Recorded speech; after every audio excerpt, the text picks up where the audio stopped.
"This kid is Zich, and he definitely woke up choosing violence today.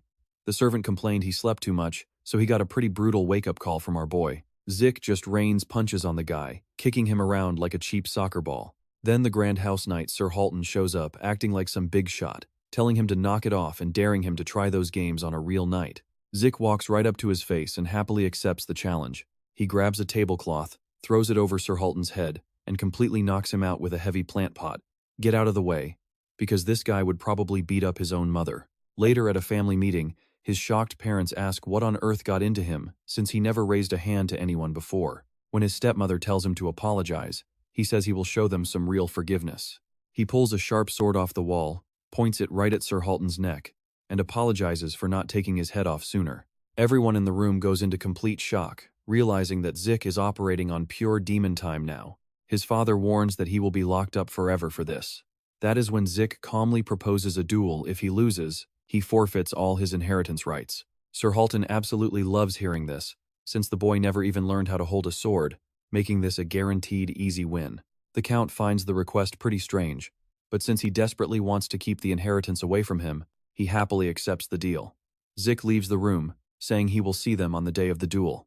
The very next day, while resting from his intense training, his half-brother Greg Steelwall shows up to mock him, saying there is absolutely no point in training because he can never beat a real knight. After getting called weak, Zich challenges Greg Steelwall to a fight on the exact same day, right after he finishes wiping the floor with Sir Halton. Greg Steelwall is incredibly shocked but accepts, feeling completely certain that his half-brother will not even survive his very first battle of the day. And here is where it gets good. The day of the duel is here, and the knight is ready for blood. The moment the match starts, Sir Halton rushes in with a barrage of rapid attacks, but Zich blocks every single one.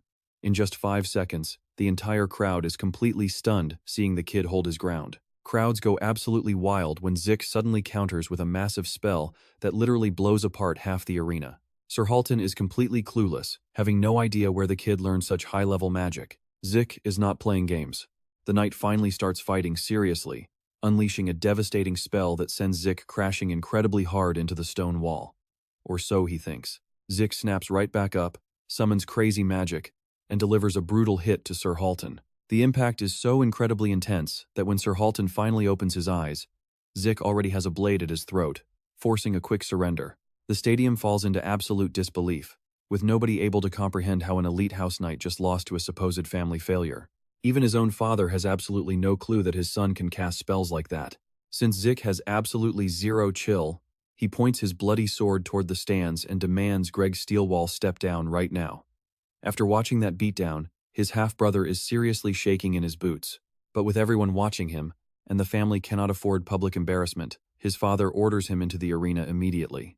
Greg Steelwall steps down terrified, facing a bloody Zich who is smiling like a total psychopath. As the fight begins, Zich goes feral. Greg Steelwall swings directly for his neck, but freezes in pure horror as a bloody Zich catches the sharp blade with his bare hand. Wearing a genuinely terrifying smile, Zich bashes Greg Steelwall over the head with the hilt. Just as he is about to deliver a fatal strike, his half-brother starts begging for mercy. Greg Steelwall literally smells his own death with the cold steel pressed right against his skull. Once again, Zich is declared the victor, leaving the crowd completely baffled by his sudden monstrous strength. His father is absolutely furious because now he is legally forced to hand over the inheritance, but his father's brain completely short-circuits when Zich casually tosses the prestigious family signet ring into the dirt, announcing that he never cared about their garbage inheritance and is leaving this toxic family behind for good. Talk about a legendary power move right there. The real reason he does not care about anything and is so ridiculously overpowered is because he is secretly the legendary demon of strength. Years ago, he fought against 5 powerful heroes all at once and was getting absolutely overwhelmed. Just as he stood on the brink of death, they allowed him one final wish. He cast a secret reincarnation spell and managed to be reborn into this brand new life, which explains how he got so strong out of nowhere. Before walking away, he snatches a healing potion from Greg Steelwall to treat his own battle wounds. At the front gates, he offers a pretty terrifying invitation that his servant cannot possibly refuse. Just like that, the unlikely duo hits the open road with zero plans, keeping just one immediate goal in mind, crossing through the Porty territory, before deciding where their next adventure lies. This time around, Zich decides to try and be a somewhat better person. A bit later and further down the path, Hans calls out to Zich, warning him that nobody usually takes this route. Zich simply replies that he knows. But the main road has too many twists, walking straight is way faster. Hans points out that dangerous monsters roam these deep woods, but Zich admits that is exactly why they came this way. That insane reply makes his servant break into a cold sweat again. A sudden rustling catches the blonde boy's attention, but he tries to convince himself it is just his imagination. As they go deeper into the dark forest, Hans keeps panicking and praying to leave as soon as possible. Suddenly, Zich calls his name and snaps him right out of his head. He shoves a sword right into Hans's hands and tells him it is time to test his skills. Totally confused, Hans asks what he means, but Zich just tells him to look behind him. Hans turns around and instantly loses his mind when he spots a red-eyed creature lurking deep inside the bushes. It is a goblin. The second it sees them, it grins, making the poor servant's legs turn to absolute jelly. Terrified, Hans cries out that he has no idea how to wield a sword, begging to fight with some bigger weapon instead. Zich tells him to stop whining before he kicks him, which honestly might help. Fed up with all the screaming, the goblin leaps forward to attack, and Hans loses it, running in circles despite the monster being tiny. Zich sighs. This training is going to take way more work than he originally expected. Suddenly, the goblin pivots to attack Zich, but before it can strike, Hans swings wildly and knocks the beast back hard. Both Hans and the monster crash hard to the ground. Getting up, the servant yells, asking why Zich is torturing him, but Zich simply tells him it is because he is weak. A useless burden has no place being his personal servant. Zich tosses him a healing potion and explains he needs training to protect his own life. Then he casually warns him that the goblin was only knocked out, and it will wake up soon. Before long, empty potion bottles are scattered all over the forest ground. Now Hans stands tall, sword ready, willing to face the little monster again. Feeling a bit more confident, he charges in fast, while the goblin grins at his bold advance. Too bad. Right after blocking, the beast smacks him hard with its crude wooden club. Annoyed, Hans glares right into the creature's glowing red eyes and toothy grin. And you won't believe it, he actually shows real progress by slipping past the next strike with a super sharp dodge. Zich's eyes widen, realizing this kid might actually have some raw talent. The goblin keeps facing the wrong way, completely confused about where Hans went, right before sensing a fatal strike coming. Hans appears right behind it, eyes burning with sudden bloodlust, driving his sword straight through its skull. As the lifeless monster crashes down, Hans lets out a heavy breath and stares at his hands, wondering if he really won. The moment he realizes it is over, he starts celebrating like a true champion. Zich walks over and tosses him another potion, admitting he did way better than expected. Hans beams with pride, saying it is all thanks to his master. But then, something nearby catches Hans's eye, causing him to drop the bottle. He quickly tells Zich to look over to the side.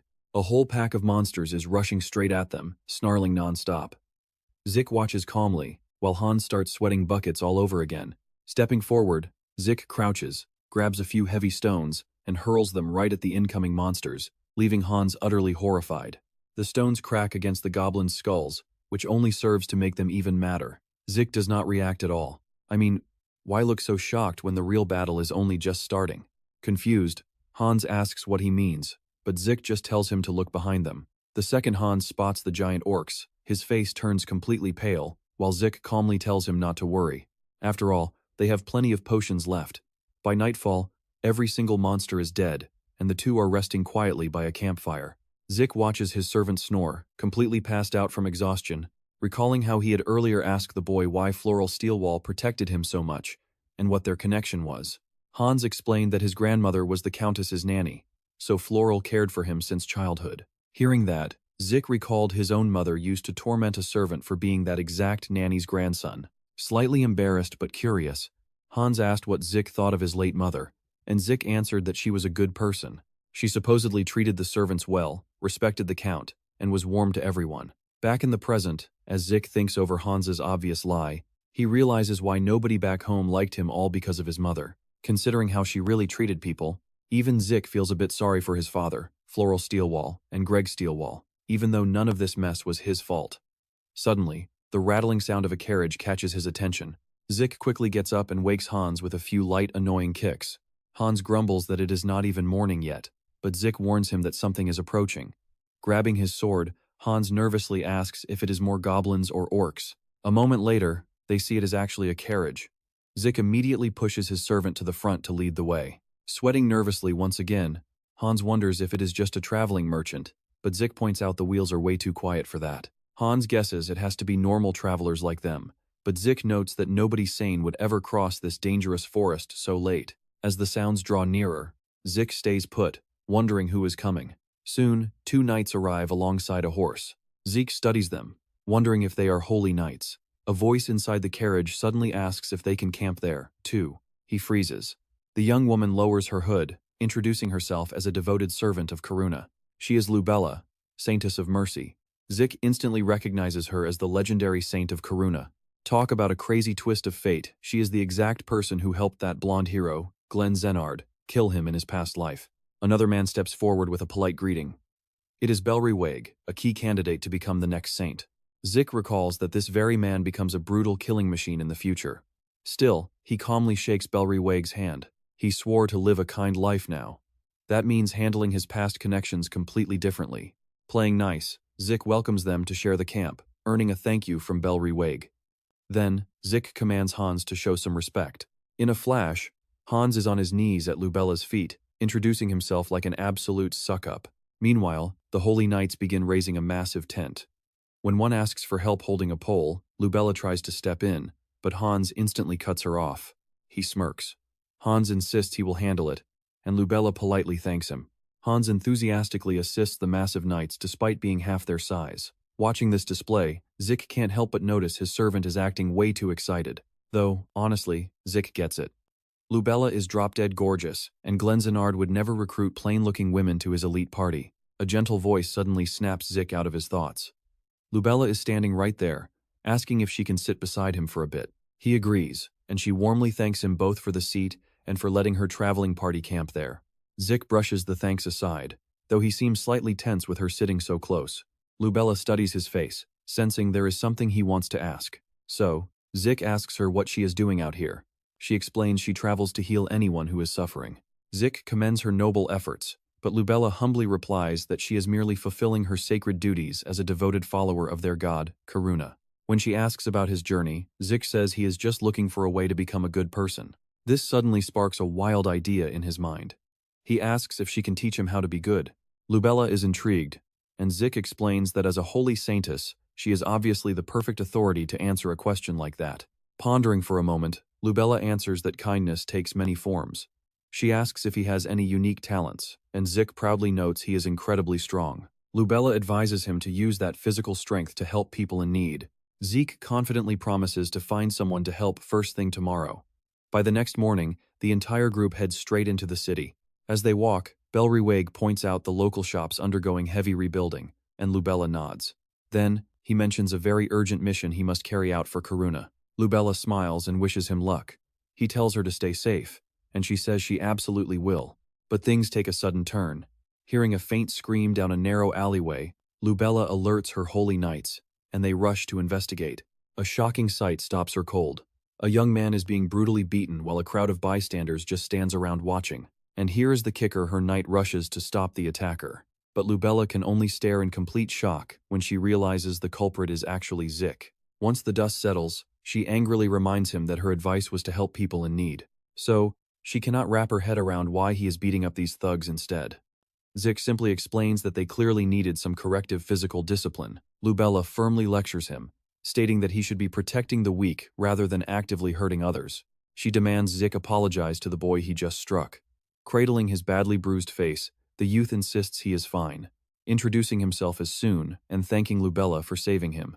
Lubella asks why those men were attacking him, and if Zich's group was somehow trying to ruin his shop. Soon explains that a corrupt corporate group called the Siren Corporation has been bribing everyone, including the town mayor, just to get exactly what they want. He says the shop looks completely run down, but it is precious, holding memories of his father and grandfather. Since he refused to sell out, the corporation turned to brutal violence.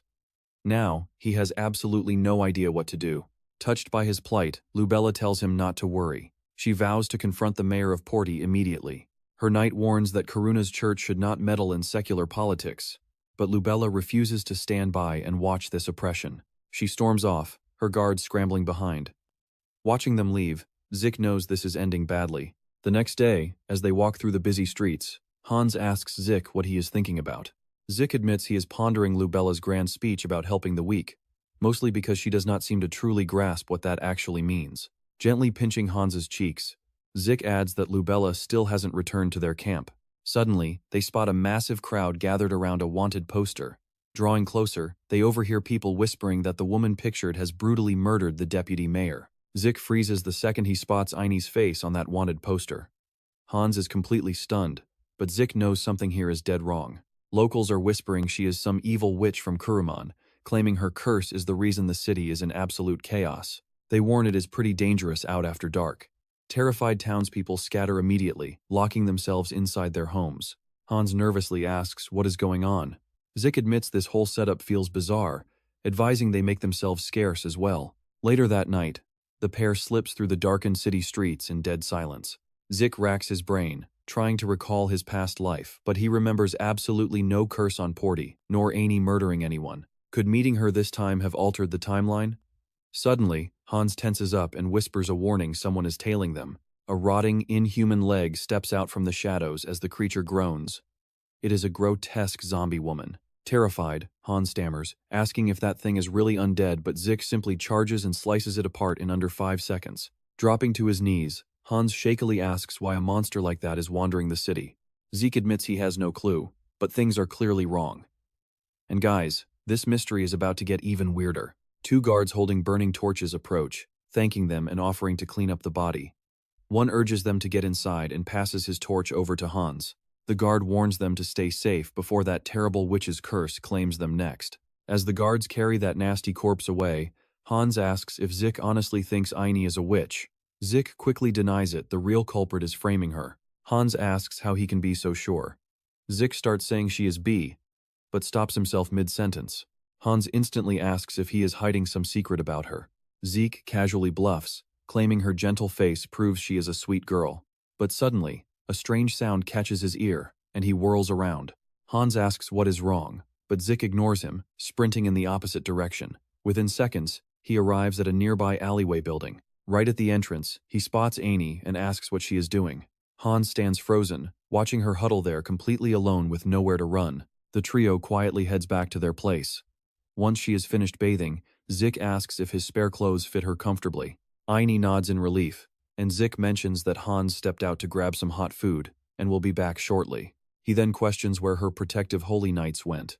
Annie merely hangs her head in silence, prompting him to ask if they were reassigned elsewhere. Softly crying, she admits it is entirely her fault, confessing those brave warriors are all gone because of her foolishness. Showing very little emotion, Zich passes her the wanted poster, asking if this paper has something to do with their tragic fate.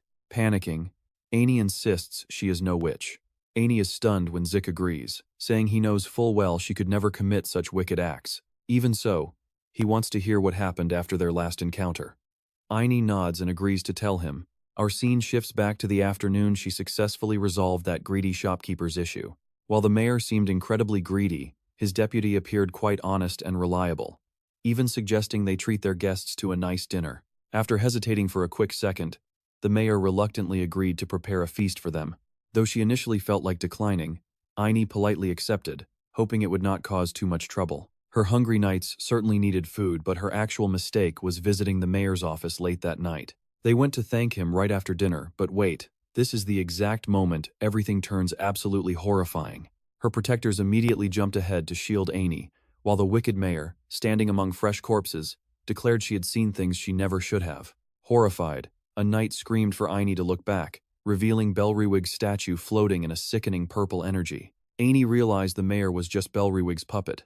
Smirking, the man whispered that she had finally figured it out. Shaken, Einie demanded to know his plan. Suddenly, the dead on the floor began rising, as the mayor announced her sacrifice to the unholy statue.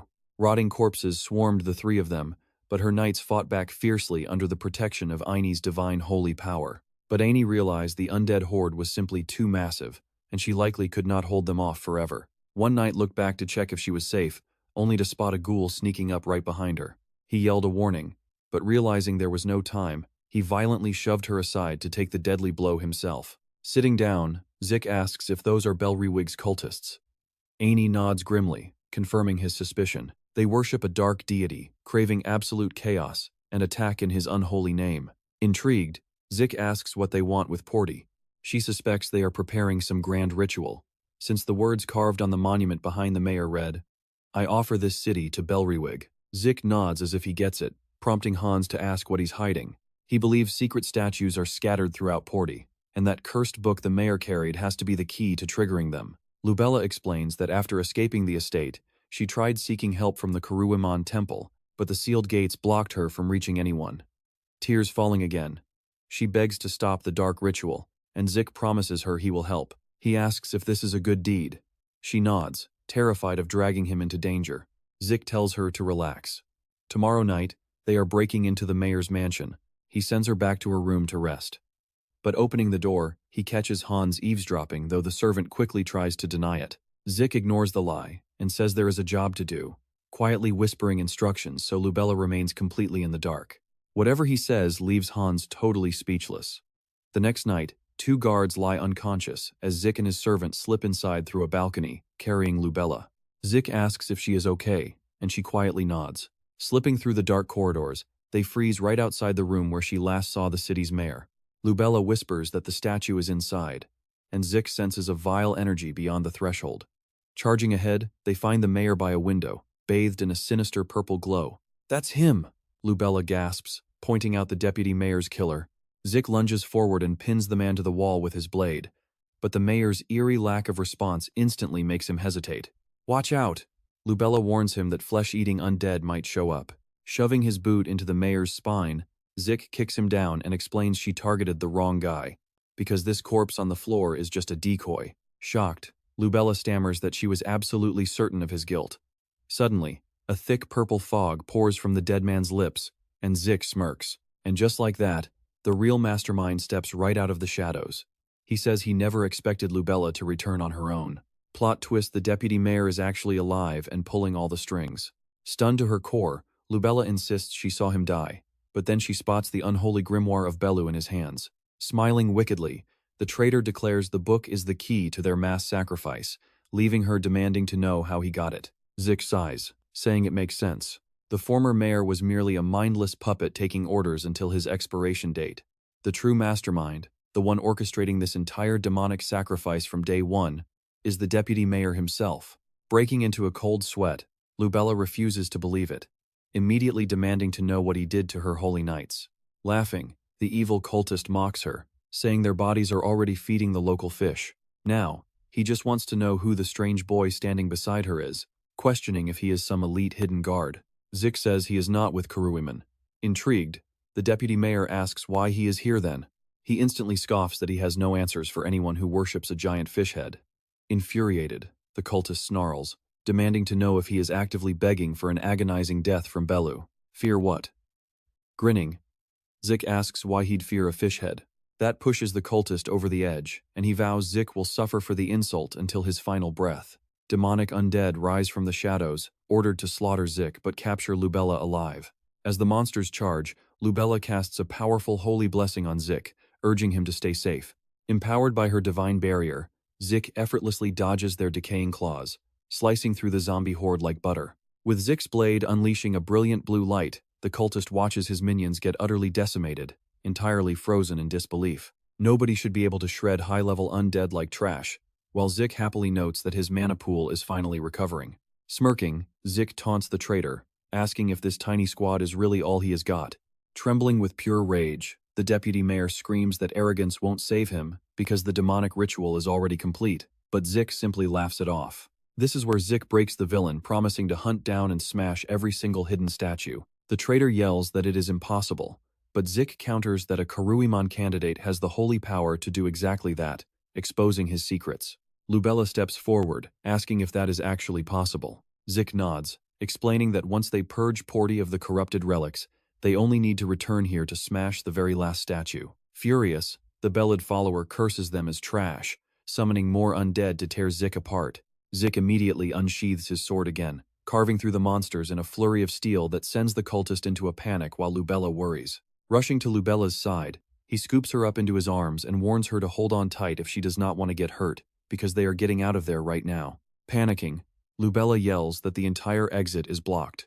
Zich runs straight for the window while she screams to wait. Diving backward, Zich crashes through the glass, shielding her body with his own as they plunge into the night. leaving the furious deputy mayor to regroup. By morning, bounty hunters scatter wanted posters across the city, framing the witch Lubella for the mayor's brutal murder. Angry citizens crowd around, snatching up the flyers in utter disbelief while scratching their heads over a second, unfamiliar face sketched right next to hers. Turns out Zich is officially being framed as the witch's loyal subordinate, but looking at his own wanted poster, he just laughs that even a cheap sketch can't hide his handsome face. Yet, something still feels off. Munching on bread, Zich guesses the deputy mayor just got lazy with the drawing. He tells Ain to stop stressing out because they really need to eat first. She asks where he even got this food. He casually replies that he had to borrow it since he can't exactly show his face in public right now. Ain drops to her knees with a heavy sigh. She's exhausted. Zich quickly reassures her that he didn't actually steal it. He just took it on credit, but she asks if that still requires the owner's permission. Zich argues she can't always live strictly by the rules, promising he'll go back and pay double later to make up for it. Then Ain asks where Hans is, and Zich admits he sent him off to do a chore he definitely wasn't happy about. While eating, Ain asks where they are heading next.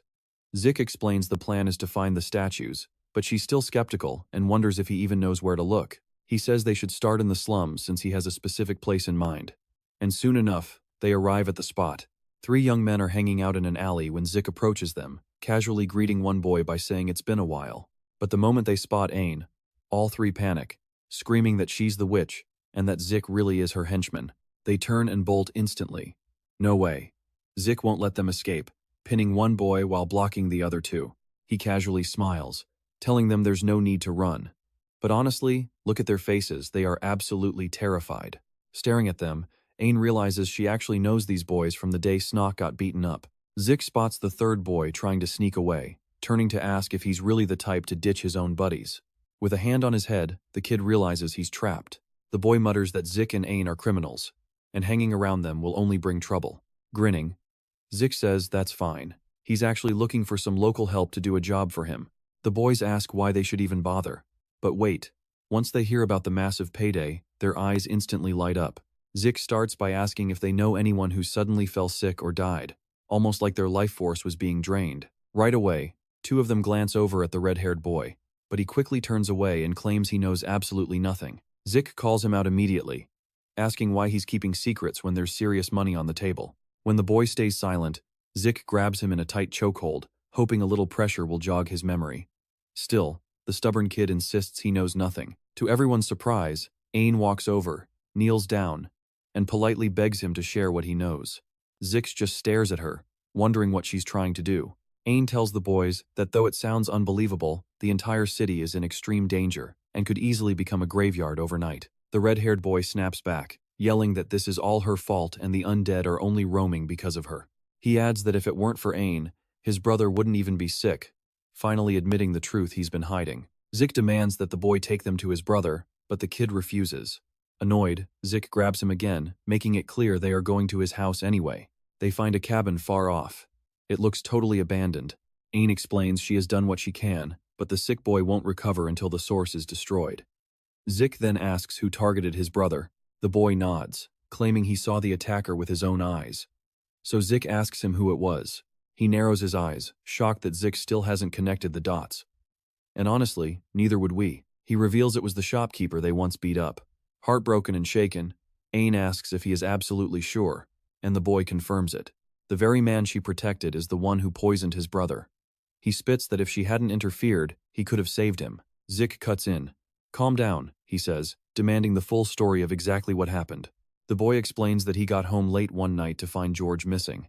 Knowing how weak his brother is, he ran out to search, fearing the worst. Just like Ain did before, he heard a voice and spotted someone using a bizarre power on George. The masked figure noticed him and fled.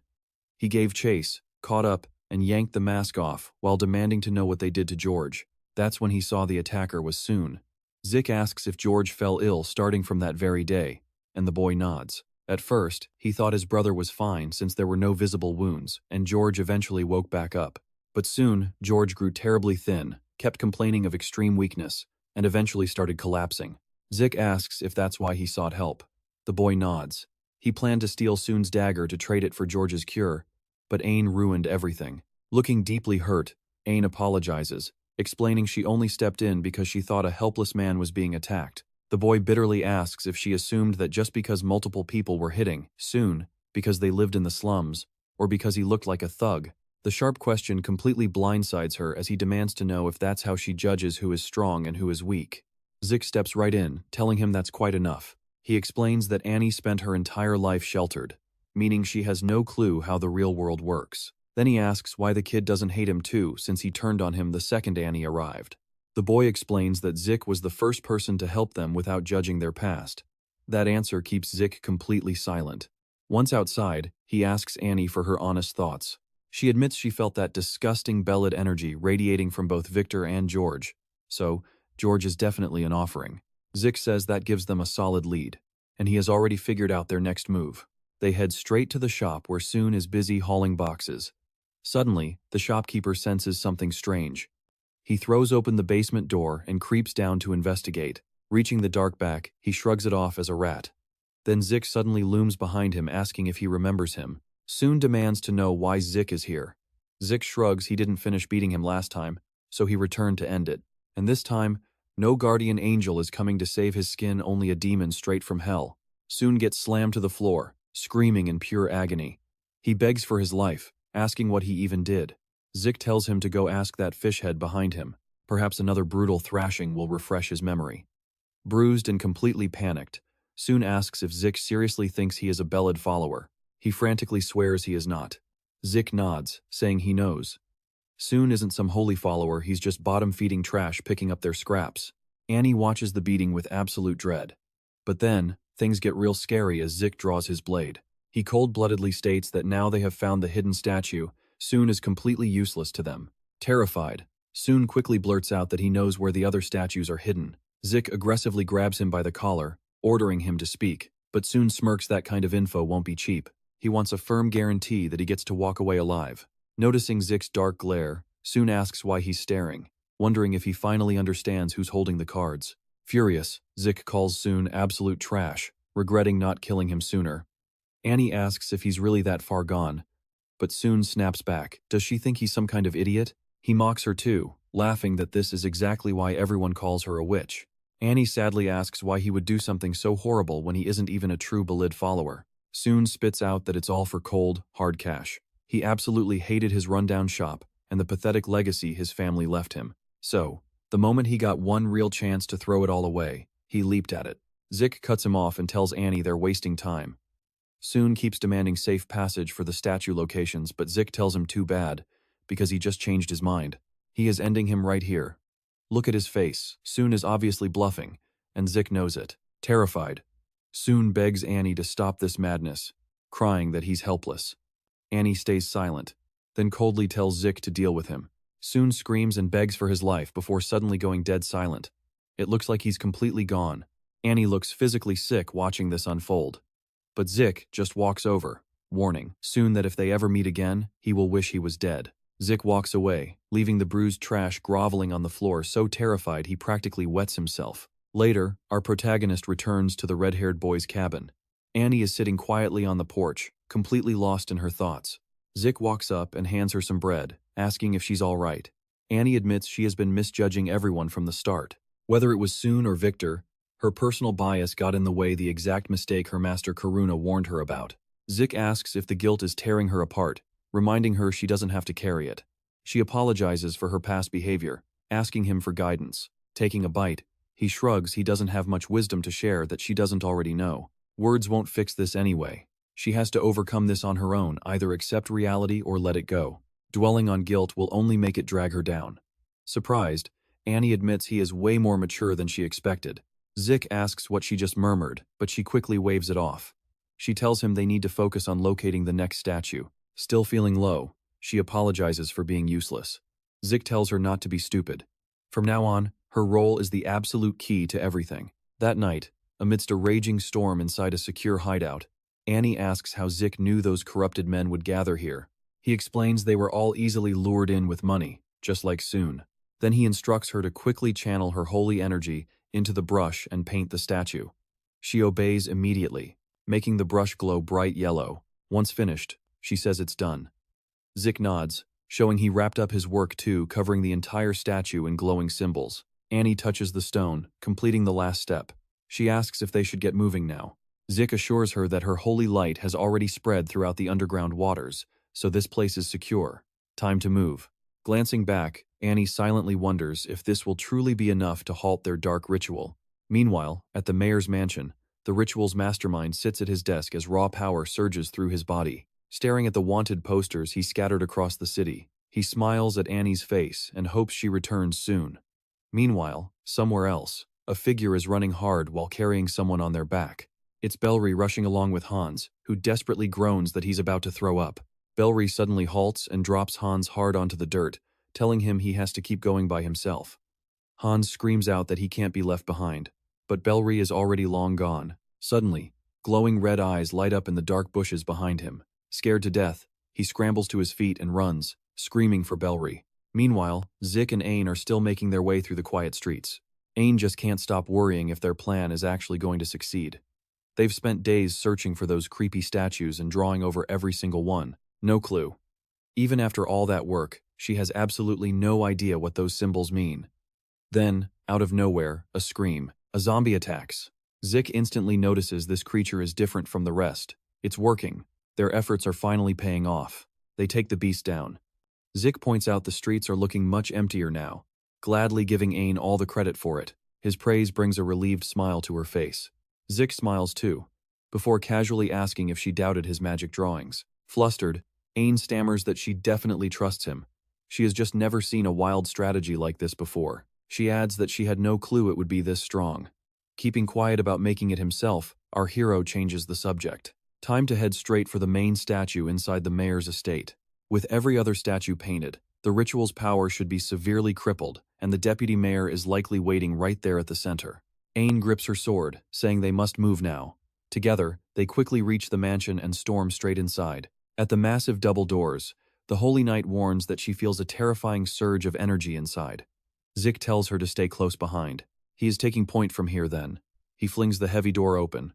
They step inside cautiously, when a sudden blast of purple energy shoots past, shattering the window right behind Ain and making her jump. Zich admits that sneak attack caught him slightly off guard. Ain frantically asks if he is hurt, but he insists it is nothing serious. What really bothers him is that he didn't sense this scythe-wielding creature at all. Shaken, Ain asks why such monsters are in there. The shadow beast lunges again. Zich blocks the lethal blow with his blade, noting that this thing is built strictly to slaughter. A quick clash breaks out, but our hero easily overwhelms the creature with rapid strikes and finishes it off. Check this out, more shadow beasts are crawling from the floor. Ain panics, yelling for him to watch his back. Another shadow is already swinging its deadly scythe. Zich slips away in time, mocking that its sneak attacks won't work on him. With the clash over, Ain frantically asks how these shadow monsters got inside. He says Bellry must have summoned them, leaving her deeply unsettled. Then, the deputy mayor steps forward with a smug explanation. The dark ritual never actually weakened like she believed. As the mansion begins to break apart, Zich warns that it is starting. With wide eyes, Ain gasps, "Was everything we did completely pointless?" Zich calms her, promising that their work will matter, but first, they have to make it out alive. Drawing his blade, he unleashes his power and slams it down, blasting an escape route through the floor in a loud explosion. He grabs Ain by her chain and yells to hold on tight, sprinting for the opening as the mansion crumbles around them. Through the falling ruins, the glowing statue of Bellry appears, floating on its own directly above a massive pool of dark water. Walking closer, the deputy mayor smugly asks if they find this sight beautiful, making Ain boil with absolute rage. Completely unfazed by her anger, the man asks why she still refuses to address him by his actual name.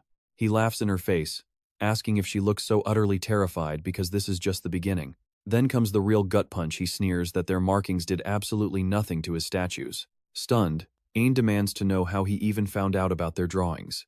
He explains that this was his plan all along. He deliberately left those statues exposed so she would follow the trail directly to him. Since luring them was easy, he just had to make sure they would return on their own. And to do that, he simply let them believe they were successfully stopping his ritual. He knew they'd target the last statue too, because someone had warned him this would happen. Ain is completely shaken by this revelation. Zich asks if they've been spied on, but the man tells him to be grateful instead. He purposefully made those wanted posters sloppy so they could move through the city without suspicion. In just a few hours, everyone in the city will join his army, and Ain is more than welcome to join them. Ain glares back with total, unfiltered disgust, spitting that she will never let him do as he pleases. Smiling, the villain says that leaves only one option: raw, brute force. Then, he suddenly turns and thanks Zich, catching the hero completely off guard. Aang insists she would never have made it this far without him, promising to hold back the zombies while Zich escapes. Feeling annoyed, the deputy mayor tells her she should blame Zich for dragging her into this mess despite knowing the truth. Zich admits he always knew the magic circles would never affect the actual ritual. He also knew the deputy mayor used this to draw Aang toward Belri, but the villain calls his claim a bluff. Look at that smirk. Zich reveals he brought her back here strictly to buy some extra time. That leaves the enemy totally baffled, until Zich explains he was buying time for someone the deputy mayor knows very well. After all, that powerful ally traveled from Tasnius. Nearby, Belri slices through a wave of zombies, totally destroying them like a true killing machine. The deputy mayor panics, insisting Belri could not have returned because he personally made sure the priest left Porty. Still smiling, Zich replies that he simply asked Belri to return. Furious, the deputy mayor unleashes his dark magic and screams that nobody survives once caught in this grand ritual. Deep underground water suddenly bursts upward non-stop, and a massive blue sea serpent slowly rises from the roaring waves. Zeke tells Aang to stay calm and get behind him, but she raises her staff and summons her divine power, refusing to back down. She promises to stand beside him. Zich smiles, glad to hear it. Blessed and fully prepared, he charges forward, driving his blade deep into the serpent's mouth. Water explodes everywhere as the deputy mayor watches in absolute shock. As the duo disappears in the spray, the deputy mayor mutters that the strike used tons of power, but did the job. Suddenly, figures begin rising from the pool, and both Zich and Aang emerge from the water completely unscathed. Stunned, the deputy mayor demands to know how this happened. Zich explains that even a massive water pillar becomes harmless if you diffuse the pressure. Another presence approaches. Belri has finally arrived on the scene. Trying to stay composed, the deputy mayor stammers that Belri will only become another easy sacrifice, but he is instantly silenced by a brutal hit, sending his spellbook crashing to the ground. The book features a creepy face, which twists into something even uglier as Belri strikes it. Belri says, "That is exactly what you would expect from these cursed artifacts, disgusting to the very end." Suddenly, the heavy base of the floating statue crashes violently down into the water. This is pure dread. That massive crash stops everyone as the deputy mayor smiles, claiming their judgment has begun. Belri argues that is completely impossible since the ritual's core key was destroyed. But the villain explains that spilled blood in the water triggers it automatically. Once that happens, it will not stop until the entire city is drowned under corrupted water. Hearing this grim truth, our three heroes fall silent. After a tense pause, the deputy mayor realizes nothing is happening. Zich then reveals that the magic circles he drew on the statues were actually real. They were fully capable of stopping the ritual. Smiling mockingly, Zich asks him how it felt to have that tiny shred of false hope. By the following day, the city is completely safe. Belri sincerely thanks Zich for his incredible help. Thanks to the urgent letter Hans sent, he knew Aang was in grave danger, and he is relieved he arrived in time. Zich admits he planned everything around Belri's travel time, even if it meant putting poor Hans through an absolute nightmare. As they prepare to part ways, Zich says he must depart immediately. Though Aang kindly suggests he stay and rest, he politely declines, explaining he is in a rush. He has already decided on the next destination for him and Hans. Back in the temple, Aang mentions to Belri that Zich is actually the eldest son of House Steel Wall. Shocked, Belri asks if she means the famous Fortress of Steel. Aang smiles and nods, though she still wonders if Hans was just joking around. Rubbing his chin, Belri explains that regardless of his identity, it is safest to keep Zich hidden from the Holy Order. If the cult discovers Zich taught them how to stop the ritual, they will surely hunt him down for brutal revenge. Aang agrees that keeping Zich hidden is the wisest choice. Belri then excuses himself to go meet the Pope, and she thanks him once more for his support. But a silent observer has been eavesdropping nearby. Stepping out of the shadows, the very knight who killed Zich in his past life asks Aang for permission to speak. Feeling curious, she asks for his name. With a polite smile, the knight introduces himself as Glenzennard. Glenzennard? Noticing the distinct emblem on his heavy plate armor, Aang realizes he is the honorary knight dispatched to support their cause. Bowing deeply, he replies that serving the Sacred Order is an honor, prompting Aang to ask how he already recognized her identity. Glenzennard explains he was told she is a candidate to become the next saint, kindly asking if anything is troubling her since he stands ready to help. Flustered, Aang tells him nothing is wrong, explaining she is just feeling pretty exhausted. The knight quickly apologizes for delaying her recovery, and as she walks away, Ain politely tells him it was a pleasure to meet. He watches her leave as his expression darkens, muttering under his breath that something has definitely changed. Meanwhile, near the mining town of Seoul, Hans is absolutely wrecking a troll, gripping his sword as he pants for breath. Zich walks up, joking that fighting trolls is getting way too easy, when suddenly, they hear a desperate cry for help. A little boy is desperately fleeing a pack of goblins, but Zich rushes right in and cleanly slices them down, leaving the kid stunned. The kid approaches and gratefully thanks his saviors, prompting Hans to ask why a pack of goblins was chasing him. The boy explains he was training to be an adventurer, and seeing their confusion, adds that he is currently a miner with a big dream, so he has been training with a teacher lately. Suddenly, the mentor appears out of nowhere, screaming at his student for losing to a couple of weak goblins. Before running off, the boy asks for his savior's name to repay him later, introducing himself as Snock before even getting a reply. Zich tells him his name, and Snock promises they will cross paths again, leaving Hans to ask what an adventurer even does. Still confused, Zich tells him it does not matter because they must focus on training, ordering Hans to fight the massive orc right behind him. Somewhere else, Snock is walking with his teacher, who strictly orders him to keep his mana active during their hike. But before he can manage it, he trips over a loose rock and tumbles, prompting his furious teacher to yell about his constant clumsiness. Snock scrapes his knee, driving the irritated man to call off the training for the day, which completely blindsides the eager young boy. The worried boy pleads that he still needs to practice more, but his mentor completely shuts him down. Right then, a cute little mole catches his eye, and knowing the danger she is in, he gently tells her to go home to her family. Snock turns to walk away, but the tiny mole keeps following him, making him look back and wonder if she has nowhere else to run. After debating what to do, he decides to adopt her. While back at a restaurant, Zich and Hans enjoy a meal until Hans speaks up. He casually asks why Zich chose Seoul as their next destination. Zich is quite impressed, his companion remembered. But before Hans can get offended, Zich simply mentions that a certain fateful day is approaching, though explaining it would be useless. To put it bluntly, it is the exact day Seoul is destined to be wiped out by the god of destruction, Noan. Look at this irony. Snock is walking through town, trying to name his new pet, and settled on the name Noan. Cut to a dark cave, where the boy's teacher meets a mysterious hooded stranger who praises his assistance and hands over a heavy bag of shiny gold coins. His eyes light up the absolute second he sees the gold. He asks if his work is done after guiding the kid straight to the mole, and when the stranger confirms it, the man is thrilled to finally stop playing teacher. The stranger agrees and thanks him, stating that their grand plan can now move forward immediately. By the next morning, a crafty merchant is convincing Hans that the rare stone before him only appears once every millennium. Hans is totally stunned and asks if that is real, while nearby street vendors immediately target him with flattering clothes and delicious, saucy grilled meat. Naturally, Hans folds, buys everything, and eagerly runs up to Zich to show off his ridiculous new outfit. Zich honestly wonders how Hans managed to resist this bustling marketplace for so long. Nearby, an elderly resident mutters that he always knew poor Snock would get scammed eventually. Another townsperson adds that the fake mentor suddenly quit yesterday, leaving the boy completely devastated and locked inside his house. Hearing this, Zeke immediately recognizes the name and remembers their recent encounter. As he pieces it together, Zich concludes that the bizarre energy radiating from that teacher proved the guy was a total fraud. Just then, Hans returns with a massive bag of street food and happily offers him some. Sometime later, at Snock's home, the depressed boy lies awake in bed, sporting massive dark circles under his eyes. His pet mole Noan crawls over, snuggling into his hand.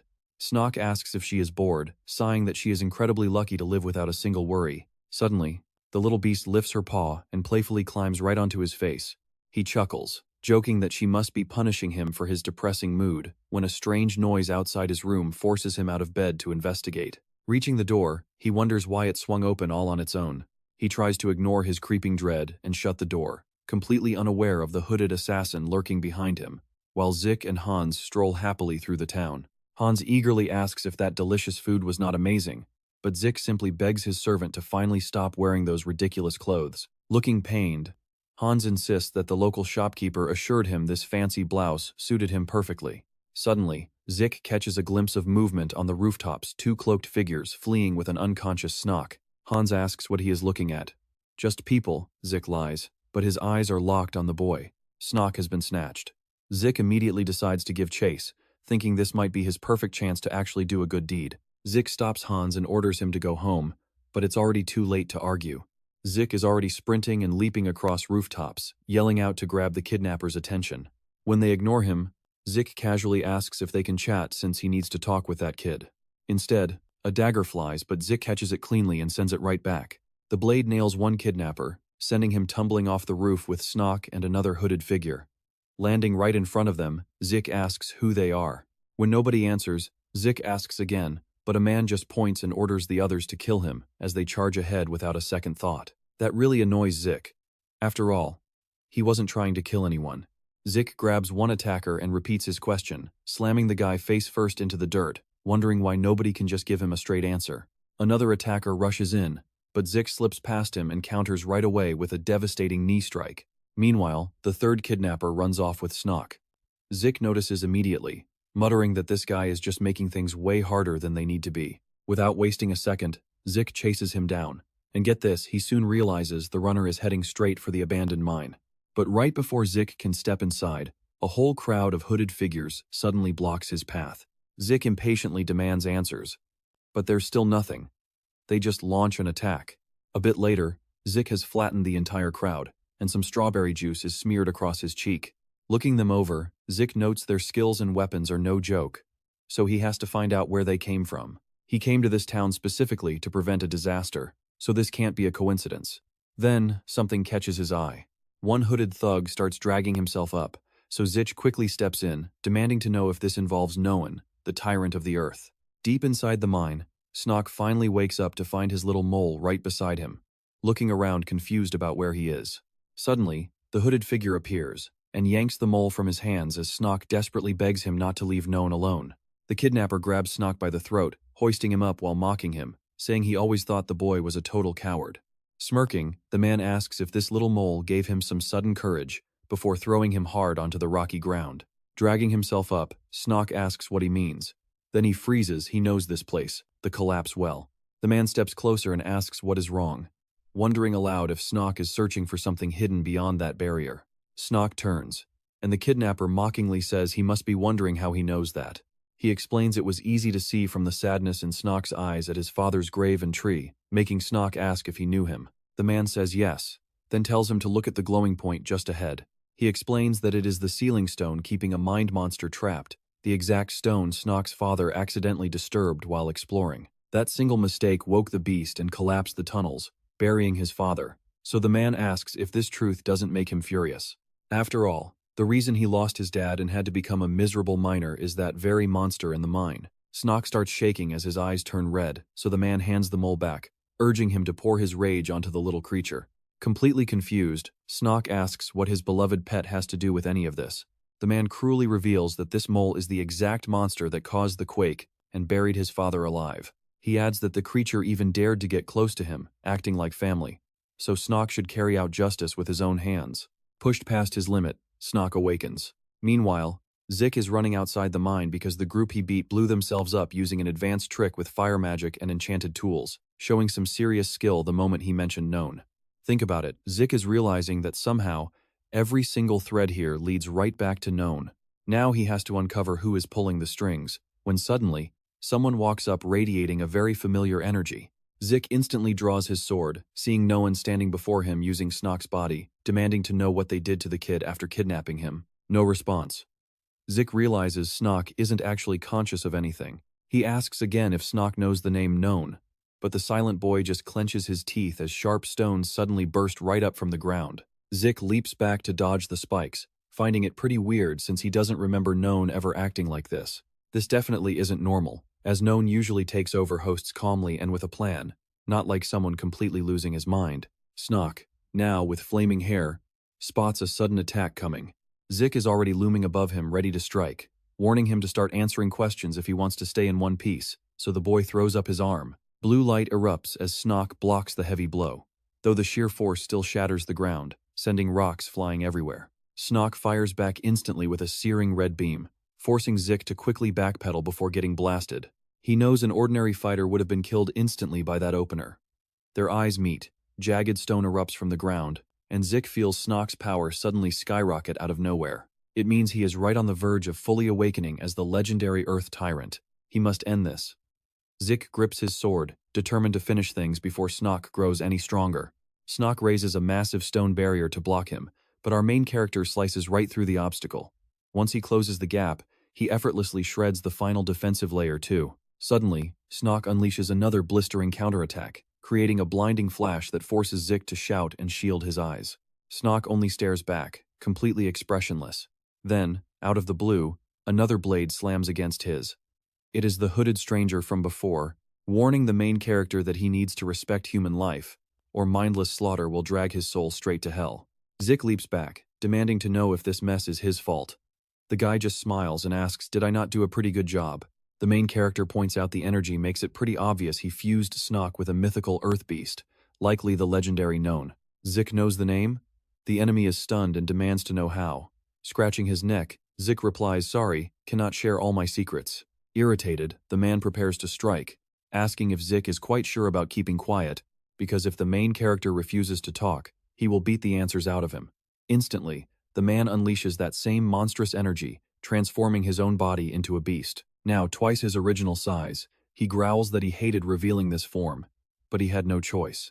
Charging blindly, Snock tries to strike, but the beast easily grabs him by the hair, mocking the boy for thinking he is even a threat. He tosses the kid aside like trash, muttering that his focus belongs elsewhere. Now, here is where Zich steps in to make him regret that move. The beast sneers back, saying Snock must have worked quite hard to win the main character over, but since the kid is completely berserk, he can always deal with him later. Right now, Zich is the primary target. The main character just chuckles, saying he does not mind the quality time. Zich easily slips past the next heavy strike as it craters deep into the dirt. The creature lunges with another rapid strike, but this time Zich stands his ground, blocking the massive fist dead in its tracks with his blade. Laughing, the monster calls his defense pretty pathetic, claiming it will never save him. But then, a sudden explosion erupts, tearing his arm completely off and leaving him utterly dazed. Zich wastes no time. He strikes hard and finishes off the monster for good. Sheathing his sword, the main character wonders just how far the kid got tossed. Meanwhile, out in the woods, Hans is running for his life, desperate to locate the source of that terrifying earthquake. Suddenly, he spots a small figure crumpled on the dirt and quickly realizes it is Snock. Running over, Hans shakes him, begging the kid to show some sign of life. Right then, Snock's eyes snap wide open. It makes no sense. Hans screams, frantically asking why Snock is suddenly attacking him. As he runs, Hans cannot think of a single reason why he deserves this, while memories of their very first meeting flash through his head. Remembering how the boy once lifted a colossal boulder, Hans marvels at that insane strength and realizes a single direct hit will absolutely kill him. Now, the mind-controlled Snock hurls a massive rock, and Hans instantly knows he cannot dodge. Forced into a corner, he makes a split-second decision. He is going to slice the massive rock clean in half with his sword.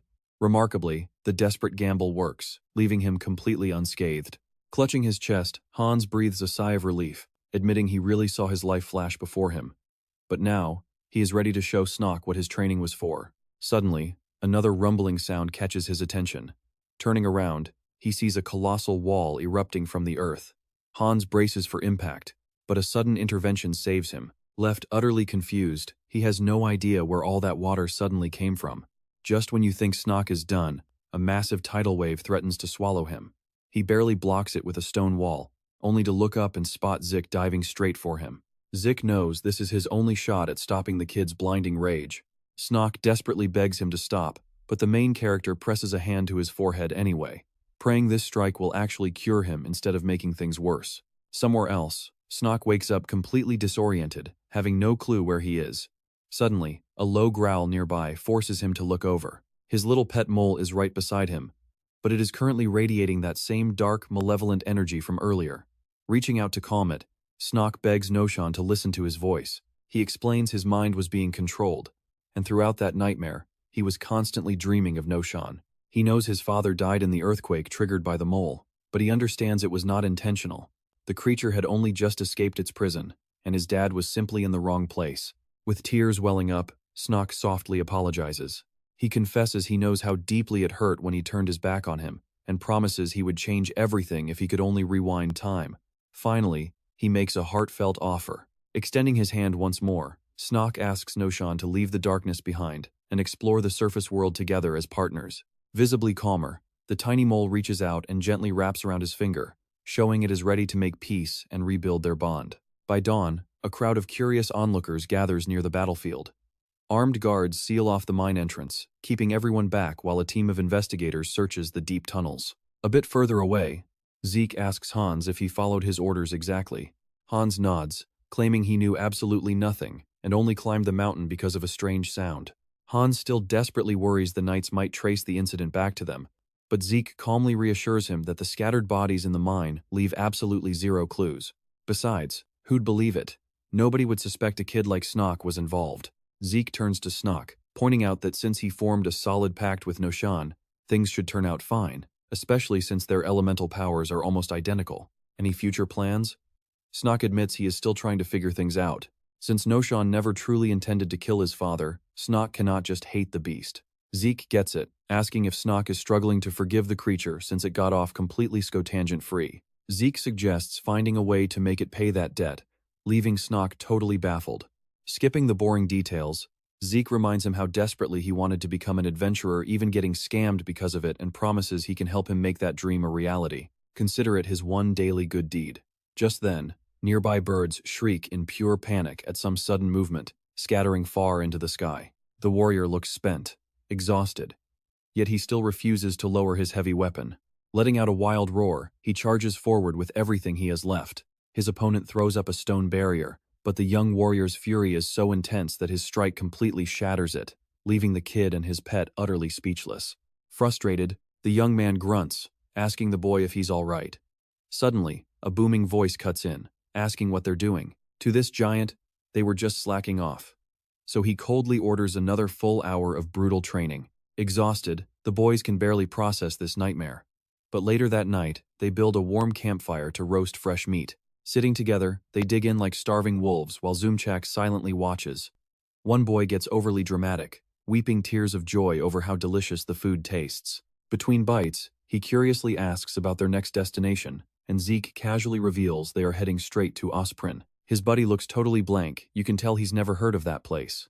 Before his regression, there were 3 major demons serving under him, and one of them originated from Osprin. Thinking over that demon's current location, Zeke lets out a dark, eager smile. Seeing that terrifying expression, his companions instantly freeze. The next morning, the trio sets off at dawn. Then, Zeke spots dark smoke rising from the castle. The boys catch a really foul smell too. Not food. Definitely not. Realizing they're smelling burning human corpses, the boys freeze in sheer horror. Zeke instantly wonders if this is just an accidental fire, or something far worse. Moments later, a sharp voice rings out. Knights level their spears, demanding the strangers identify themselves. Hans and Snock are so terrified they cannot speak. Zeke quickly steps forward, calmly explaining they are merely humble travelers passing through, looking for a safe spot to rest. The guards whisper suspiciously, wondering if these travelers crossed the mountains and are carrying some deadly plague. Zeke quietly strains his ears to catch their hushed whispers. Ultimately, the guards order the trio to follow them. They enter a heavily fortified village, completely locked down by armed soldiers. The 3 walk through, taking everything in. Before long, they are dragged straight to the young lord's temporary quarters, and reported as highly suspicious outsiders. The boys stumble as they are shoved inside. The guard calmly reports finding them in the woods, claiming to be simple travelers. He also makes it very clear that he does not believe a single word they say. The second Zeke locks eyes with the young master, his expression completely shifts. The man smiles and introduces himself as Joachim Drakel, commander of this station. Remember him?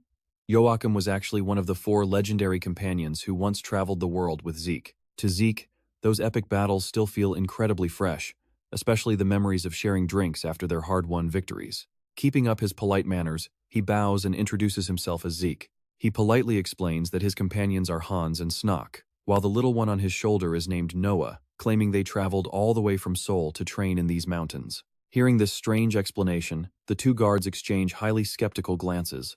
Surprisingly, Joachim decides to trust them completely, making the guard panic, since he suspects they are dangerous fugitives. But Joachim calmly tells him to relax and stop jumping to conclusions. Besides, he has no intention of letting them leave just yet. Zeke secretly admires how naturally charismatic the young noble is. Since they have already entered the village, Joachim explains they must stay put for a while, revealing that a highly infectious and deadly disease is currently spreading through the area. Naturally, Zeke had already figured that out from the grim clues outside. These Imperial soldiers were deployed solely to stop this horrific outbreak from spreading any further. And since Zeke and his crew just walked right in, they might already be carriers, meaning leaving is absolutely out of the question. Zeke acts like he's seriously weighing the dangers of the plague, pretending to hesitate, before flashing a broad smile and offering his full assistance to Joachim Drakel. One boy looked completely stunned while the other seemed pretty pleased. But right then, a guard burst into the cabin, his voice trembling as he reported that an infected person was showing some strange new symptoms. No one wasted any time. They immediately rushed out to see for themselves. When they arrived, the sheer shock on Joachim's face was obvious. One of his own soldiers lay on the ground, suffering violently. The order was simple: write down the symptoms and strictly follow protocol. Watching from a short distance, Zeke realized that response came from someone who used to serve under him. Meanwhile, Joachim touched his head, looking pretty dizzy and pale. Sweat rolled down his face as he admitted he was actually terrified of blood. Zeke had a really hard time believing what he was hearing. Joachim gave a shaky laugh, admitting he suffered from hemophobia. But before Zeke's regression, that exact same man was feared as the vampire. Seriously. Think about it, how could a legendary figure who controls blood actually be afraid of it? Still, the current Joachim was totally different from the brutal vampire Zeke once knew. To him, this whole situation felt so absurd it was almost funny. That phobia clearly caused Joachim a lot of trouble, but he did not seem ready to explain any further. Draco had always been highly secretive, and even before the regression, the only detail he ever shared was his place of origin. Zeke sincerely told him that Joachim would definitely get through this. One day, he joked, Joachim might get so used to blood he would even bathe in it for fun. Since they could not leave anyway, they stayed behind to help Joachim and his soldiers. Together, they tried absolutely everything to wipe out the deadly disease, but their efforts still did not produce any good results. So they made the painful choice to burn the entire village down. As the flames spread, everyone could only stand there and watch in silence. Hans thought about all the innocent lives they had lost. Joachim had no choice but to accept this tragic outcome, though Zeke could tell he was deeply shaken. Having so many deaths and losing the entire village weighed incredibly heavily on his heart. Zeke realized this was not at all how the cold Joachim from his past life would have reacted. In the end, Joachim thanked Zeke sincerely for all his help. Zeke replied that he was simply traveling to do good wherever he could. Joachim then turned to thank both Hans and Snock for helping out. Smiling, he called them all incredibly noble people. The report had been sent to the castle, and now they just had to wait for their next orders. Joachim Drakel then warmly invited his new friends to stay with him, and Zeke immediately answered on behalf of the entire group. They certainly could not turn that kind offer down, but just a moment later, Sorme came running over, frantically calling for his lord with a message from the castle. Joachim unrolled the message and froze in complete shock. Watching closely, Zeke tried to read his expression to figure out what had just changed. Joachim quickly told them to get ready to travel, but they were not going to Offspring. Their next destination was another highly infected village, and you can bet Hans and Snock were absolutely terrified by the news. Zeke quickly realized that Joachim was deliberately being sent to yet another plague zone, despite coming from an influential noble family. Meanwhile, inside a luxurious room in some grand mansion, a frustrated noble slammed his hand against his chair with a loud crack, furiously pondering the latest report. This vicious plague was highly contagious and capable of wiping out entire settlements, so he simply could not comprehend how Joachim Drakel was still breathing. Bowing deeply, the servant apologized and suggested the young lord must have simply been extremely lucky. That explanation only made the nobleman angrier, and he aggressively grabbed a nearby vase, unable to accept that his lethal disease failed to kill Joachim Drakel. In a blind rage, he hurled the vase directly at the wall, while his servant calmly watched him lose control. Now the man demanded a new plan to eliminate Joachim Drakel for good. Meanwhile, back at the site, the soldiers constructed a massive bonfire. Hans realized with dread that all the infected bodies were going to be burned right there. As the flames filled the pit and kept spreading, this village too was completely wiped off the map. Suddenly, Zeke caught a strange rustling sound coming from deep within the forest. Hans looked pretty uneasy and quietly asked their leader about the noise. A second later, Zeke drew his sword, fully prepared for whatever was coming next. He firmly ordered whoever was lurking to show themselves right now. 5 dark, hooded figures stepped out from the trees. Without a single word, they instantly drew weapons concealed beneath their cloaks and hurled them straight at Zeke. Zeke dodged the attack with incredibly sharp, precise movements, weapon already in hand. Nearby, Hans and Snock stared in complete shock. These assassins wore black hoods and moved like highly trained killers. Zeke immediately noted that they seemed exactly like the enemies they had faced before. Knowing a battle had officially started, he yelled out to Hans and Snock. His command was simple, each of them had to handle one opponent. Then, Zeke charged forward into the fray, leaving his companions stunned. He wanted to capture at least one alive to force out some much-needed information. Leaping directly toward his target, he suddenly realized something was very wrong. A massive explosion suddenly tore through the forest and cut off his path. Right away, Zeke recognized the blast as the work of the same artifact used by that warrior from Seoul. Even their combat style looked identical, leaving him to wonder why on earth they were all gathering in this specific area. While the battle raged on around him, his mind kept racing. Back in Seoul, their ultimate goal had been to forcibly transform Noam into a demonic entity. This time around, it seemed like history repeating itself. It meant the mysterious Black Cloaks were hunting down Joachim Drakel, the very man destined to become his trusted companion. Zich suspected it. Joachim Drakel's demon transformation was definitely tied to this. Around this exact period, demon people first started popping up across the globe, eventually earning the grim title of the era of demonic humans. He wondered, did they create them all? Then again, some changed naturally, just like himself. Now think about that. What if his entire journey as the Demon Lord was actually orchestrated by someone else? After leaving the Count's estate, every random event seemed to drag him closer toward that dark fate. From the very beginning, everything had steered him toward becoming a monster, even though back then he assumed it was just bad luck in a cruel world. As Zich pondered, a nearby mage readied a blazing spell to incinerate him. Pure rage flared inside Zich at the humiliating thought of being manipulated like some cheap puppet. He leaped high and charged straight at his opponent. No matter what the truth was, he wouldn't forgive a single soul. Later that night, back at their camp, Hans, Snock, and Noam were deeply asleep. Zich remained wide awake, deeply frustrated that he couldn't keep even one enemy alive for questioning, since every single soldier chose to end their own lives. Watching the campfire, he thought about Joachim Drakel becoming a demonic human. If that was true, Joachim Drakel was likely blocking the cloaked killers all alone, leaving Zich to wonder what kind of monster he would eventually turn into.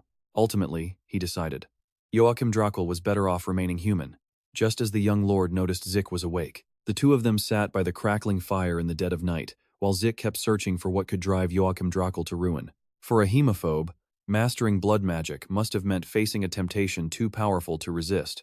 Glancing at Joachim Drakel, Zich noticed his companion looked completely lost in thought before the young noble admitted he was worrying about his father. Earlier this year, his father collapsed and never truly woke up again.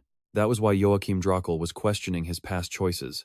And in that moment, Zich finally realized why the young lord's hands carried such immense power. As the eldest brother, that heavy burden should have been his from the start, but Zich remained cautious, keeping a watchful eye on him anyway. Suddenly, a panicked soldier bursts into their campsite, gasping for breath as he delivers the urgent order to return to the castle immediately. Joachim Drakel could hardly process the shocking news, and by the time they arrived, deep darkness had completely swallowed the estate. Muted footsteps echoed through the grand stone corridors as Joachim Drakel greeted his brother, letting him know that he had returned completely unharmed. His brother offered a warm welcome, but the hollow look in his eyes was totally fake. Zich silently analyzed the stark contrast between the two siblings, noting that the only trait they actually shared was their sickly, pale complexions. One brother seemed highly unstable, while the other was weak and sickly. Zich then focused on the old butler as Joachim Drakel reported that the outbreak was spreading in Ospurin. Instead of showing concern, his brother immediately blamed Joachim Drakel for failing to contain the epidemic. Even the escort soldiers were shocked to hear themselves get scapegoated. Yet his brother cold-heartedly issued yet another impossible command. Go back to Ospurin and get the sickness under control, and do not dare return until the plague is completely eradicated. His brother spat that Joachim Drakel might catch it, claiming the mere thought made him sick, leaving the young master completely speechless. Left with no choice, he silently accepted the task, and soon they were back in Ospurin analyzing the grim situation. The infected district was placed under a strict lockdown, with 60 people already dead and the doctor suspecting it might be the deadly Igrum. You've got to wonder, with each city suffering from a totally different plague, who is really pulling the strings here? Fest, the demonic human, could easily plunge the entire world into panic with a massive disease outbreak. Yet, unleashing some ordinary plague did not fit Fest's style at all, prompting Zich to reconstruct his enemy's actual hidden agenda. If Fest was indeed lurking in Ospurin, Zich had to smoke him out. With the death toll still relatively low, he had a fighting chance. The real problem was that local physicians were clueless, and despite their endless efforts, Creating a working cure had proven completely impossible. That was when Zich told Joachim Drakel he might actually have the formula to cure Egram, and they immediately headed out to visit the sick. Zich brought along a special potion that could cure the disease. Before his regression, when global pandemics raged, brilliant scholars had already developed an effective treatment for the vicious Egram. Back then, Zich memorized the formula simply because Joachim Drakel had a fascination with plagues. Clutching the glass vial, he carefully approached a patient. Then, he calmly poured the medicine down the dying man's throat, while the entire room held their breath, waiting for a reaction.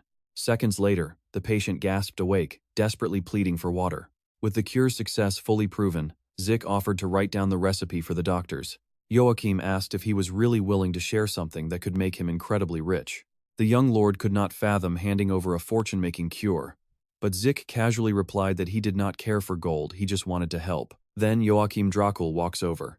The young master thanks Zich with a warm hug. Smiling, he says meeting Zich was the best thing that ever happened to him. But our protagonist doesn't look very happy about the embrace. The cure is distributed to the other patients, and they quickly begin recovering. Zich also shows the local doctors how to brew the medicine efficiently. With the cure finally ready, you just know Fest is going to crash the party soon. Suddenly, someone calls out frantically for Zich. The butler arrives surrounded by armed soldiers, leaving Zich with no clue what's going on. The butler demands to know where he learned to make the medicine. That question reminds Zich of the creepy old man who always accompanied Joachim Drakel's brother. As he pieces it together, Zich suspects that creepy butler might actually be Fest. Soon, the two are sitting across from each other at a table. Once again, the butler demands to know where Zich discovered the Egram cure. Zich simply repeats that he read about it in a book. The butler obviously doesn't buy it, hating that answer. Bang! He slams the table and stands up to pressure him, but Zich cannot give the book's name. He only adds that the book described a cure for a single illness, Egram. The old man's eyes flare with anger, his patience wearing thin. But wait. Joachim Drakel walks in, catching the butler cornering Zich. Joachim Drakel demands to know what the butler thinks he's doing. Annoyed, he calls him out for being rude to Zich. Finding no answers, the butler leaves. Apologizing, Joachim Drakel admits that the butler went way too far. Recalling that face from the castle, Zich asks who he really is. In every memory, the man was always right beside Joachim Drakel's brother. Joachim Drakel explains that the butler is actually Bethnal Salome. He once led the knights, but an injury forced him to become a butler. His anger stems from Zich's cure, raising Joachim Drakel's standing. Since Bethnal Salome supports the brother's claim, Zich still suspects he might be the evil mastermind. Fest. Switching gears, Joachim Drakel says they are short-handed making medicine, so he introduces a helpful volunteer. After being called in, a lady steps inside. Greta Vargo, head of the Vargode company, is pleased to meet him. But her mourning clothes stand out, leaving Zich pretty confused as to why. Miss Greta Vargo has spent years funding infectious disease research, and she asks to learn the exact cure formula. Noting her deep knowledge, Zich humbly says he's the one who will be learning from her. Moving on, they head over to watch soldiers hauling massive supply crates. There, Zich explains how the medicine works and their strategy against Egram. Step 1 is blocking off contaminated water sources while mass-producing the cure. Watching from afar, Zich's crew notices the two getting along great and sharing friendly compliments. Hans teases that they look like a couple, and Snock totally agrees. But as sunset approaches, the vibe completely shifts. Zich points out a local herb that's great for treating colds, leaving Greta Vargo absolutely thrilled with his lessons.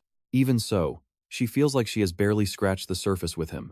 She mentions her passion for medicine actually comes from her family. But surprisingly, her family never actually researched diseases. After hesitating for a moment, she finally builds up the nerve to ask. Greta Vargo wants Zich to come meet her family. As night falls, things get pretty creepy. Someone is quietly slipping into a private chamber. Entering the noble lord's private chamber, he pours a strange potion directly into the mouth of Joachim Drakel's unconscious father. Immediately, his face twists as his hands clutch the bedsheets. Holding the vial, Bethnal Salome whispers about the future sovereign. But Zich is completely thrown off when he realizes they are standing in a graveyard.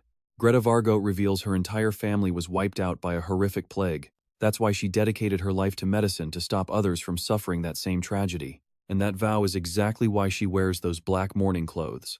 She says she will only take them off when plagues are erased from the face of the earth, which is why she brought Zich to see the graves of her husband and son. Having shared her past, she suggests heading back. She promises that together, they will completely erase Egram from the face of the earth. Yet, Zich can't shake his doubts. Could she be Fest as well? Meanwhile, his subordinates look totally baffled, and Zich notices their strange stares. As busy as he is, Zich tells them to stop wasting time and spit it out already. To Zich's surprise, Hans asks about his relationship with Miss Greta Vargo, as soldiers have been gossiping that they are actually dating. Zich keeps totally silent. Hans jokes that his boss is a real man, not some emotionless stone Buddha. In response, Zich chucks a rock right at his head. He seriously can't understand why everyone thinks they are dating. On top of that, she showed up right after he made the Igram cure, showing she knows a ton about diseases. That is why he still suspects she might be fifth, making her even more suspicious than Salome. Still, she has not acted like a demon yet, so he decides to keep watching her a little longer. He realizes he should have asked Glenn, since Glenn was the only one who knew Fifth's true identity after killing him. While he is lost in thought, someone calls out. The shocking news is that the Lord's men have taken Greta Vargat. Joheim says they claimed it was to check the Lord's health, but he wants to verify that himself. Zich quickly realizes the one person crucial to treating this disease has been snatched. He suspects Salome is actually Fest, lurking inside the castle right now. Determined to help, Zich offers to accompany the young master, but Joheim Drakel tells him to remain in Osprin.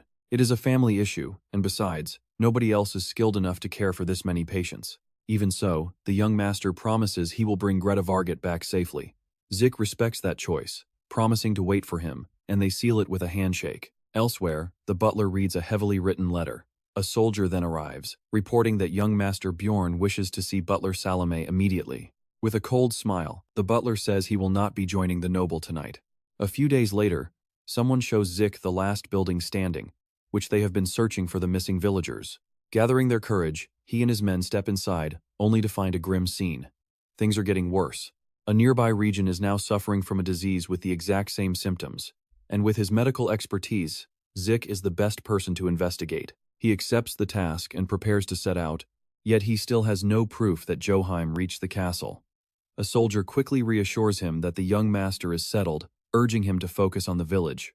As he opens the door, Zich realizes it has been way too long since Joheim Drakel left. Ignore these orders, and the young master is in deep trouble. And watch this, the moment those doors swing open, everything changes. The boys' faces instantly twist when they spot something horrific bodies lying on the floor under white sheets. A cold voice suddenly asks who entered. A man carrying a wooden bucket warns them that entry is strictly forbidden. Zich tells him they are from Osprin to investigate the plague. The man smiles, assumes they are doctors, and quickly apologizes. Sensing that this is not the right place to chat, he offers to lead them somewhere quieter. Hans and Snock agree to follow him. As they walk, Zich quietly mentions he already knows what is really happening. A second later, Zich tightens his grip on his weapon, startling the guide before pointing his sword directly at him. The man's friendly expression completely vanishes, replaced by a dark smirk as he draws a hidden weapon. Without hesitation, the cultist lunges forward, but Zich is lightning fast, slashing him down with one clean stroke. The blade cuts through, dropping him dead instantly. Snock is left staring in utter shock. Before explaining a thing, our protagonist calmly pulls his sword free. Boom! A massive explosion suddenly rips through the room, and when the smoke clears, out steps Bethnal Salam, ready for blood. Fortunately, Zich was not stupid enough to fall for such a blatant trap. The three prepare for a brutal clash. On Zich's command, Hans and Snock stand side by side to fight. Even with his smug attitude, Salam admits the kid is way sharper than he looks. The old villain barks orders for his men to execute them all. Instantly, our trio begins tearing through the oncoming soldiers. While trading blows, Zich analyzes the battlefield. To his horror, these attackers are actually innocent villagers. Their frantic movements and pale faces show they are highly infected, meaning the civilians are being used as human shields. Salam's sickening methods feel exactly like Fest's work. Zich shouts to his companions, ordering them to spare anyone who is not an actual killer. Even though Snock looks completely baffled by that mercy, he turns back to defend himself as the chaos rages on. Hans brutally snaps an attacker's arm. They must avoid killing these brainwashed civilians, but with non-stop lethal attacks coming at them, they cannot afford to hold back entirely. Meanwhile, the waves of infected keep rushing them, and the pressure mounts. By now, Salam must realize his small army is losing as Zich and his crew quickly incapacitate the villagers. Seeing the battle turn, Salam desperately calls for Karabat, and a massive giant bursts in brandishing a heavy club. Our heroes freeze in shock at the monstrous sight. With zero time to think, Karobot lets out a roar and readies a strike. Zich had never personally met Fifth, but he remembered this horrific monster as one of Fifth's loyal servants, proving that Salam is definitely working with Fest. And even for someone as ridiculously powerful as Zich, Karobot poses a real threat. For 1/10 second, the world goes dead silent. Suddenly, the heavy door is smashed to pieces as Zik's fierce clash with Karobot grows even more intense. Brutes like this are an absolute nightmare to fight due to their raw power. Salam watches with a sick grin, loving every second. But Zik's swordplay is on a completely different level, and he moves in to strike. Karobot suddenly grabs his blade and swings it back. Zich barely evades the strike, using that split second to reclaim his sword and lunges straight ahead. But even when his blade connects, Zich realizes this monster's hide is ridiculously tough. Meanwhile, his companions are desperately fighting just to stay alive. That's when Zich knows he has to push past his limits. He still has some mana remaining, but it is not enough to overpower this beast. So, he decides to channel his expansion sense with his last reserves. Raw energy hums through his sword, flowing across the entire room. Now, he just needs one perfect opening to finish this. Karobot keeps unleashing a relentless barrage of heavy attacks. But then, Zich spots the beast buckle down onto one knee. He raises his sword high. In that split second, he knows his moment has arrived and drives his blade deep into Karobot's core. The beast violently thrashes as pure agony rips through its body. Explosive mana surges out from the blade, triggering multiple spells simultaneously. Shalom is absolutely losing his mind with rage. And watch this. A violent vortex of mana suddenly starts spinning through the chamber. Absolute chaos. The raging vortex even drags in the butler. Karobot realizes too late that there is no escape. The monster gets dragged into the light and completely vaporizes while Shalom watches in pure horror. Even in a weakened state, Zich can still unleash absolute devastation. Walking over to Shalom, he asks if he is the mastermind behind the plague. The Black Hoods were carrying the exact same weapons as the thugs who previously tried to kidnap Snock and Gnome. With an arrogant smirk, the butler sneers that he has no intention of making deals, he only wants Zich dead. Zich just cannot figure out what this old man's ultimate objective actually is. Consumed by rage, Shalom promises painful vengeance for his ruined plans against the Drackle household. Hans and Snock can only watch in extremely tense silence. Suddenly, the butler pulls a strange vial from his coat, revealing his escape plan as he smashes it onto the stone floor without hesitation. Hans and Snock freeze up, fearing a lethal poison. But Zich quickly calls out that it is just a smoke bomb, and they must pursue him. Right after that, they need to rush to the castle and help Joachim. Trapped inside a dark cell and weighed down by heavy chains, Joachim has no escape. They have to move fast, because Zich knows his friend is in grave danger. Wait, look at that. Zich spots a strange red mark behind the ear of a collapsed civilian nearby. Meanwhile, deep in the dark castle dungeon, Joachim has been locked away by his own power-hungry brother, Bayom, who took over the estate. Even in these filthy chains, Joachim still prays for Miss Bargo's safety. Suddenly, a mysterious voice echoes through the shadows. Joachim is stunned that someone managed to slip into this high-security cell. But the stranger just smiles, claiming he is only here to help. He presents a glowing crimson orb known as the blood vessel, telling the young master to absorb it into his own body. With this dark power, Joachim would easily possess the strength to slaughter his treacherous brother and all of his disloyal followers. The cloaked figure is completely taken aback when Joachim flatly rejects the offer. He simply refuses to trust a shady gift from a stranger. Slightly irritated, the hooded figure realizes his scheme is failing. It must be because of that annoying bastard who arrived with the cure for Egram. Realizing he needs to pivot, he decides to lay out the cold, harsh truth instead. He reveals there is a mastermind capable of manipulating plagues at will, and that monster teamed up with Joachim's brother to assassinate him. This news finally grabs Joachim's attention. Biom deliberately infected innocent villages with the plague just to cover up his attempt on Joachim's life. Since Joachim survived, they just threw him into this dungeon. Watching the young master's rage boil over, the cultist claims he only temporarily allied with Biom. If that wicked brother becomes the count, Austrian will turn into a living hell. So, Joachim needs to stop hesitating and seize this golden opportunity to save his people. The cloaked man pushes the glowing artifact forward once more. If he truly desires to protect those he loves, he must absorb the blood vessel. Right on cue, Zich casually strolls into the prison cell, asking if that shiny little trinket is up for sale. The cultist quickly tucks the orb away. Stepping closer, Zich directly demands to know what that dark item actually is. Even when the stranger ignores him, Zich presses on, pointing out he deserves some explanation after surviving so many cheap ambushes. The hooded man stubbornly refuses, spitting that Zich was never meant to know. The two lock eyes in the dark, silent dungeon. Zich grumbles that dealing with this guy is zero fun. But ever since encountering their allies back in Seoul, he has had a strong theory. He believes they are part of a shadow group creating demonic humans. So, his final guess is pretty simple. Their master plan was to force Joachim into becoming one of those mindless monsters. That accusation clearly gets under the cultist's skin. Right now, Zich knows he just needs to buy time until reinforcements arrive, since getting information out of this quiet bastard is nearly impossible. But wait, heavy footsteps start echoing outside the dungeon. It sounds like Joran's reinforcements are finally here, but it's actually Hans and a squad of soldiers arriving to aid the young master. The hooded villain is absolutely furious when he realizes they have already secured the entire perimeter. Zich starts mocking him, saying his face looks pretty stupid now. Smiling, he asks if that little burst of hope felt good. Cornered and desperate, the hooded man turns and bolts. Zich calls out to Snock, who instantly unleashes his magic, sending massive stones crashing down to shake the prison. Realizing he is completely done for, the man panics before a huge blast sends debris flying everywhere. When the smoke finally clears, the soldiers look around in confusion, but one suddenly yells a warning about incoming danger. A giant stone hand erupts from the ground, keeping Joachim completely safe inside. Zich proudly praises Snock for the clutch save. Somehow, the young noble makes it through without a single scratch, and now their next target is set.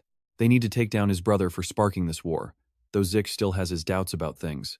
Soon, they pace steadily through the castle hallways, with Joachim leading the squad straight toward Joran's private quarters. But Zich notices that the warm way Joachim speaks to his men is totally different from the Drackle he once knew. If not for his incredibly frail body, Joachim would have been the heir long ago. Suddenly, everyone stops spotting the butler. Annoyed and confused, Joachim calls out to Salam, but then his eyes widen as he spots Joran's bloody body on the floor. Spotting Zich, Salam realizes his assassin failed. Somehow this kid survived and saved the young master once again. Joachim steps forward, demanding to know if Salem caused all this. The butler just smiles, clearly amused they finally connected the dots. He casually admits he poisoned the Lord himself, all to pass judgment on the corrupt and rotten Drackle bloodline. Stunned, Joachim struggles to comprehend it, angrily demanding to know what happened to Greta Varget. But Zich cuts him off. Salam was never the mastermind. Fest was the one spreading the plague. Just then, they hear light footsteps echoing nearby. Smiling, Greta Varget says she is quite surprised he is still alive, and suddenly, everything clicks for everyone else. You see, Greta Varget was actually the one who spread the plague, and Salam was just her loyal helper. Joachim can barely believe his eyes, but a furious Salam draws his blade and fiercely orders everyone to shut their mouths. He asks if Joachim knows what crimes his father committed, then begins recalling the horror from 10 years ago. When sickness first tore through Ospren, the former count did absolutely everything he could to halt it. It worked momentarily, but the debt buried him, so the wicked lord deliberately spread the plague again to kill his lenders. Stunned, Joachim desperately questions if Salam is actually telling the truth. The innocent lenders who trusted the count died in that outbreak, including the head of Varget Company, Salam's only true friend. So he swore vengeance on the Drackle line with his friend's blade. But Zich warns him that hurting innocents makes his revenge monstrous. Salam just sneers, calling them pathetic fools who blindly worship the Drackle family to their grave. To him, Joachim is no better than the old count. Gripping his weapon, Salem points it right at them. Zich's blunt words only fuel his madness, and he charges straight at him. Joachim tenses up in fear, but Zich is already fully prepared. But right when things peak, the unexpected happens. Greta Varget appears behind Salam and slams him with a brutal strike. He stares up in absolute shock, unable to believe her betrayal, as she coldly tells him that he had it all wrong. This was never actually about revenge. Greta Varget just wanted as many people sick as possible. Zich asks if there's a reason beyond vengeance. Letting Salem's corpse collapse, Greta Varget explains she learned the ultimate truth after the plague took her entire family. Her husband and son were perfectly healthy one day, then suddenly burning with fever and vomiting blood the next. Even local doctors stayed far away out of sheer terror, leaving her to care for them all alone. Hour after hour, she watched their faces slowly lose every bit of life until a terribly sick realization washed over her. To her, plague victims looked beautiful, and she thanked Count Drackle for the view. Furious, one soldier refuses to hear another sickening word. He waits for Joachim's command, desperate to slaughter the monster responsible for his fallen comrades. Even facing death, Greta Varget shows no fear, revealing she stayed close because this plague is not just limited to a few people. Joheim realizes she is holding hostages, and she is thrilled they are actually clever enough to catch on. Demanding the absolute truth, Joheim asks what she means and her face twists into a horrifying grin. Panic strikes the room as they realize she has likely infected all of Osprin. She actually spread it to the entire city. As the danger mounts, she tries to steer the conversation. But Zich makes it clear he is ready to end her right now. Greta smiles, thinking he's just an easy target. But Zich calmly declares that he believes every single word she said. Greta asks if he would really sacrifice all of Osprin just to stop her. If that is the choice, Zich says he will kill her right here. Hans panics, desperately wishing his leader would choose the people, but Zich does not budge. Zich still plans to end her life. Hans looks absolutely crushed, terrified that everyone in Osprin will die. He shudders when Zich calls it a necessary sacrifice. Knowing Hans wants to be a storybook hero, Zich reminds him that real choices always hurt. If they let her escape into the mountains, she will spread even more deadly disease. In the end, way more people would die than all of Osprin. Zich says he is just refusing to hide behind comfortable, feel-good lies. Leveling his sword at her, he waits. Greta Vargo realizes the real fight is finally starting, while he just grins, completely ready to clash. Out of nowhere, Jotun grabs his arm, pleading that they cannot just abandon everyone in Osprin. Calmly, Zich says the townsfolk will be fine. But if it really came down to Osprin versus Greta Vargo, there was never a choice. Utterly confused, Jotun demands an explanation. Greta Vargo is completely stunned when Zich reveals the entire city has already been treated. Smug, he mocks her tiny shred of hope. Greta Vargo is in total denial. It is a lie. Zich explains that victims of her plague had a distinct red mark behind the ear, helping him identify it as Galder. Seeing the controlled villagers in Osprin gave him the final clues, and on his way to the castle, he became absolutely sure. This is where it gets clever. A quick run-in with a traveler on the road gave Zich his answer.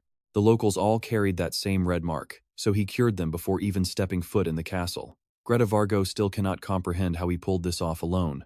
The antidote should have required viocol, which is far too rare to gather in quantities large enough for an entire city. Zich just shrugs, admitting he knows nothing about viocol, so he used holcomb instead, that common purple herb growing everywhere. Because of that, saving Osprin was incredibly easy. Simple medicine. Greta Vargo is left utterly speechless that her ultimate plague was beaten by a roadside weed. Zich twists the knife, telling her she is not very skilled. That petty jab sends her rage through the roof. Trying to regain her composure, she questions his so-called treatment plan. She still fails to understand how he cured an entire population in half a day. Zich laughs, revealing she gave him the clue. The remedy worked as a liquid, and it had almost no noticeable taste. Since she told him Igram spreads through water, he simply dumped the cure directly into the reservoir. Only a select few ever knew what was happening. Before marching to the Lord's castle, he double-checked to confirm the treated villagers had completely lost their red marks. Once verified, they poured the treatment straight into the city pipelines. Still, he admits he cannot guarantee every single citizen drank it. Even so, he is happy to gamble on those odds to shut her down. Greta Vargo never expected this kid to ruin her life's work. Quietly, she slides a strange vial out from her dress. She really hated the idea of using this, but she has no choices left. Glass shatters. Black liquid spills over her hands. Zich watches closely as she warps. Look at that transformation within seconds. Her face warps and her eyes shift color. Greta Vargo is actually a terrifying witch. She lets loose her dark magic, trying to crush everyone instantly. Joheim barks orders to capture her, but the witch easily deflects every single strike. She lands a brutal blow on a nearby soldier. He drops to his knees, clawing at his face as a horrifying sensation sets in. Soon, red spots will cover his skin. Then, he will spit blood. Zich realizes that anyone who comes into contact with her tainted blood gets infected. He immediately yells for a full castle evacuation. Joheim hesitates, her mind flashing to her father and brother. Steeling herself, she commands a retreat, warning her knights to avoid the witch's blood. The rest of the battle is left entirely to Zich. Greta Vargo braces for the final showdown, almost thrilled to fight him. Dodging her magical blasts, Zich realizes having a proper mage on his side would make this fight a whole lot easier. The witch admits that, as annoying as Zich is, he actually made for a pretty good escort. Smirking, she promises to return the favor by making his death highly entertaining. Zich can tell she will resort to any dirty trick. Gripping his sword, he prepares his strategy. If even a single drop of her blood hits him, he is finished. One reckless strike could send her blood splashing right onto his skin. That is exactly what makes her so incredibly dangerous to face. Instead, he targets the spots on her body that have not fully regenerated yet. Lunging forward, he slashes her arm, leaving a deep wound. Her severed arm drops. Just like that. Zich grins, highly satisfied with the opening. Greta Vargot is utterly baffled that her flesh is not regenerating, but she still refuses to lose and readies another massive spell. Turning on her heel, Greta bolts. She refuses to die in this place. Zich chases her down immediately, fully prepared to end this. He cannot let her escape the Lord's territory. The old Demon King version of Zich would laugh at how hard he's trying to protect these townsfolk now. Greta Varga runs in panic, but Zich stays right behind her the whole time. She finally stops in the forest, completely worn out. That's when it hits her, she's trapped and out of options. Behind her, Zich is already lining up another strike. With no way out, Greta Varga tries to talk her way free, but he has nothing to say to someone like her. He drives his sword straight through her. Her body bursts into flames as he watches, and Greta Varga dies right there. When Zich turns around, he sees someone silently watching. A hood hides the mysterious woman's face, making her hard to read. By the time Greta Varga is reduced to ash, Zich is already wondering who this strange girl could be. Maybe a mage from the Drackle family. She pulls back her hood, and Zich is instantly struck by how beautiful she is. Then she calls him by a name he shouldn't know, Zich Steelwill. That leaves him completely confused as he searches his memory. Sure, he's never seen her before. The girl pauses and decides the man before her isn't Zich Steelwill. In an instant, the mood turns incredibly tense. But look at her face now, she's totally convinced he really is Zich Steelwill. Zich rushes her with his sword, but he's stopped by a magic barrier. The sorceress blasts him back with her power. Zich can't understand how she knows his Demon King name when it shouldn't exist here. He demands to know how she learned it, but she says nothing. Seeing she won't answer, he casually switches tactics and asks her out. Honestly, Zich is pretty interested in that gorgeous face. Instead of replying, the woman starts casting again, mocking him as magic gathers. Talk about a weird way to ask someone to dinner. Zich dodges, realizing her spells are incredibly fast and strong. She keeps chanting complex spell names without stopping, making Zich realize she's using shortcuts to cast faster. After a quick thought, Zich realizes she can put up barriers almost instantly. The moment he slips, a painful hit slams into his leg. Now he knows for sure he's fighting a top-class sorceress, while she gathers magic for something much bigger. Soon she rises into the air inside her barrier. Zich changes his approach and moves in much more carefully. Then he jumps high, ready to cut her down. But she just keeps chanting her strongest spells. A stone wall suddenly rises, blocking his attack and proving she's used to real combat. Her eyes carry both anger and warning. The stone keeps growing until it slams into Zich hard. Flames wrap around her body as she clearly tries to kill him. A massive fireball shoots straight at Zich. Knowing how dangerous it is, he throws his sword right into the flames. His blade cuts right through the fireball, causing an explosion that rocks the forest and shatters his sword. Now unarmed, Zich relies on his bare hands.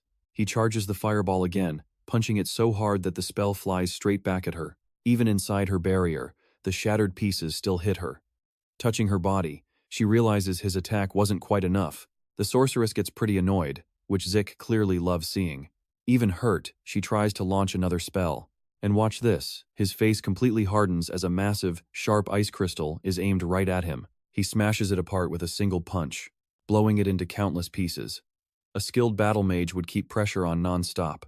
That's why her strange pauses bother him, especially since he's dealt with his own limits after his regression. His new body just couldn't fully keep up with all of his old combat experience. Zich knows her technique is far too polished for someone her age. She also knows his old name, and putting those clues together, things start to make sense. Maybe this girl is a regressor too. That guess fits, though some of her movements still feel quite off. On top of that, she doesn't seem used to pain at all, which doesn't match someone with her insane combat skills. For a warrior, that lack of pain tolerance is extremely strange. He can't explain it perfectly, but he guesses all that combat experience was forced into her body. Then Zich hears someone call his name and looks over. Hans is worried when he sees Zich injured, but Zich brushes it off, telling him to stay back as a soldier points deeper into the forest. Hans asks if Zich managed to finish off Greta Varga, but he knows that wasn't his doing. This mysterious stranger burned Greta Varga's body away with a single attack. A confused soldier still raises his sword at the potential enemy, but Zich thinks back to how the fight started and explains that he attacked first. After thinking it over, he has no real reason to fight her. Sure, she knew his secret name Zich Moore, but she ultimately took care of Greta Varga for them, so Zich actually apologizes for how he acted. Now, he just wants to know who she is. While the woman asks if these men are his subordinates, he says no, explaining they're allies working with him.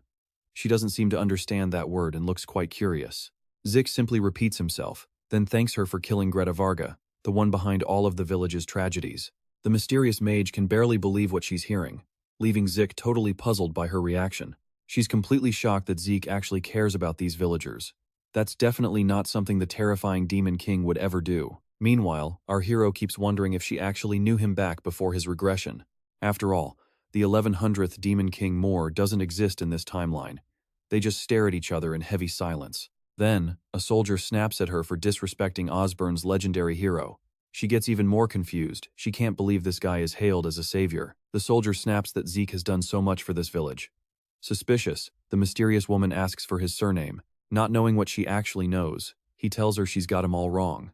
Hearing that, she starts noticing a ton of details that just don't add up. Zich is completely losing his patience now. It's clear she has zero intention of revealing her true identity to him. If she keeps silent, she's treated as a threat. But look, she suddenly presses a glowing gemstone to her chest. Insane power floods the forest, forcing everyone to shield their eyes. Zich instantly realizes her necklace is a high-grade magical artifact. The blinding light intensifies as disappointment washes over her face. In the blink of an eye, she vanishes into thin air. Teleportation is incredibly rare, a spell only great mages can cast. This just makes Zich even more curious about her identity. Morning finally arrives at the massive tower. Hans mourns his lost family, wondering if his father and brother actually made it to heaven. Zich answers that they'll have to face the heavy burden of their sins, but he believes they were fully prepared for that harsh reality. Hans deeply thanks Zich for organizing the funeral. He feels terrible they couldn't pursue the sorceress, but chasing someone with a teleportation artifact is completely pointless anyway. Besides, since this mysterious woman knows his secret past, things are now deeply personal. They say their quick goodbyes, since Zich is leaving with both Hans and Snock. Hans hesitantly asks if Zich would stay and work with their full backing, but our hero turns him down, confident the new count will run the city perfectly. Even so, absolutely everyone knows he's the true savior who rescued Osborne. Hans couldn't stand the sight of all that blood and fainted right after the battle. He still finds his severe hemophobia incredibly embarrassing for the Lord of Dracula Land. Noticing his deep anxiety, Zich pulls a strange object from his bag, making Hans immediately freeze up. It's the exact same bloody vessel he was offered back in his dark prison cell. Hans instantly recognizes the sinister artifact with sheer terror. Zich recovered it from the muddy ground after their clash. He warns that hemophobia is a fatal flaw for a ruler, suggesting Hans should master its power. Handing the orb over, Zich explains it allows Hans to manipulate nearby blood, but warning him push this forbidden magic too far, and it ends horribly. Hans quietly asks if there's any possible way to suppress that insatiable hunger for human blood. Zich's answer is brutally honest. If Hans turns evil, he will return and end him. Talk about a chilling threat. Meanwhile, inside a dimly lit office, a busy lord is completely buried in work. Hearing a soft knock, he tells them to enter. A tired soldier enters with a heavy stack of papers, saying there are additional reports to process. Although exhausted, Hans knows this is going to be a brutal night. Yet, holding the bloody vessel, the young lord feels significantly calmer and healthier. Zich casually asks how he's managing the blood. Hans replies that everything is stable, provided he doesn't attempt to control another person's veins. Watching this dark power in action, his loyal subordinate stares with intense curiosity. Since receiving the mysterious artifact, the young count has been training tirelessly to protect his land. Even so, the soldier keeps wondering how Zich possessed such massive knowledge.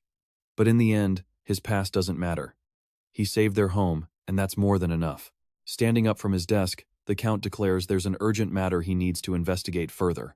He is especially curious about that sorceress and her black-robed cult, planning to launch a full investigation immediately. Meanwhile, our three travelers camp quietly in the dark forest.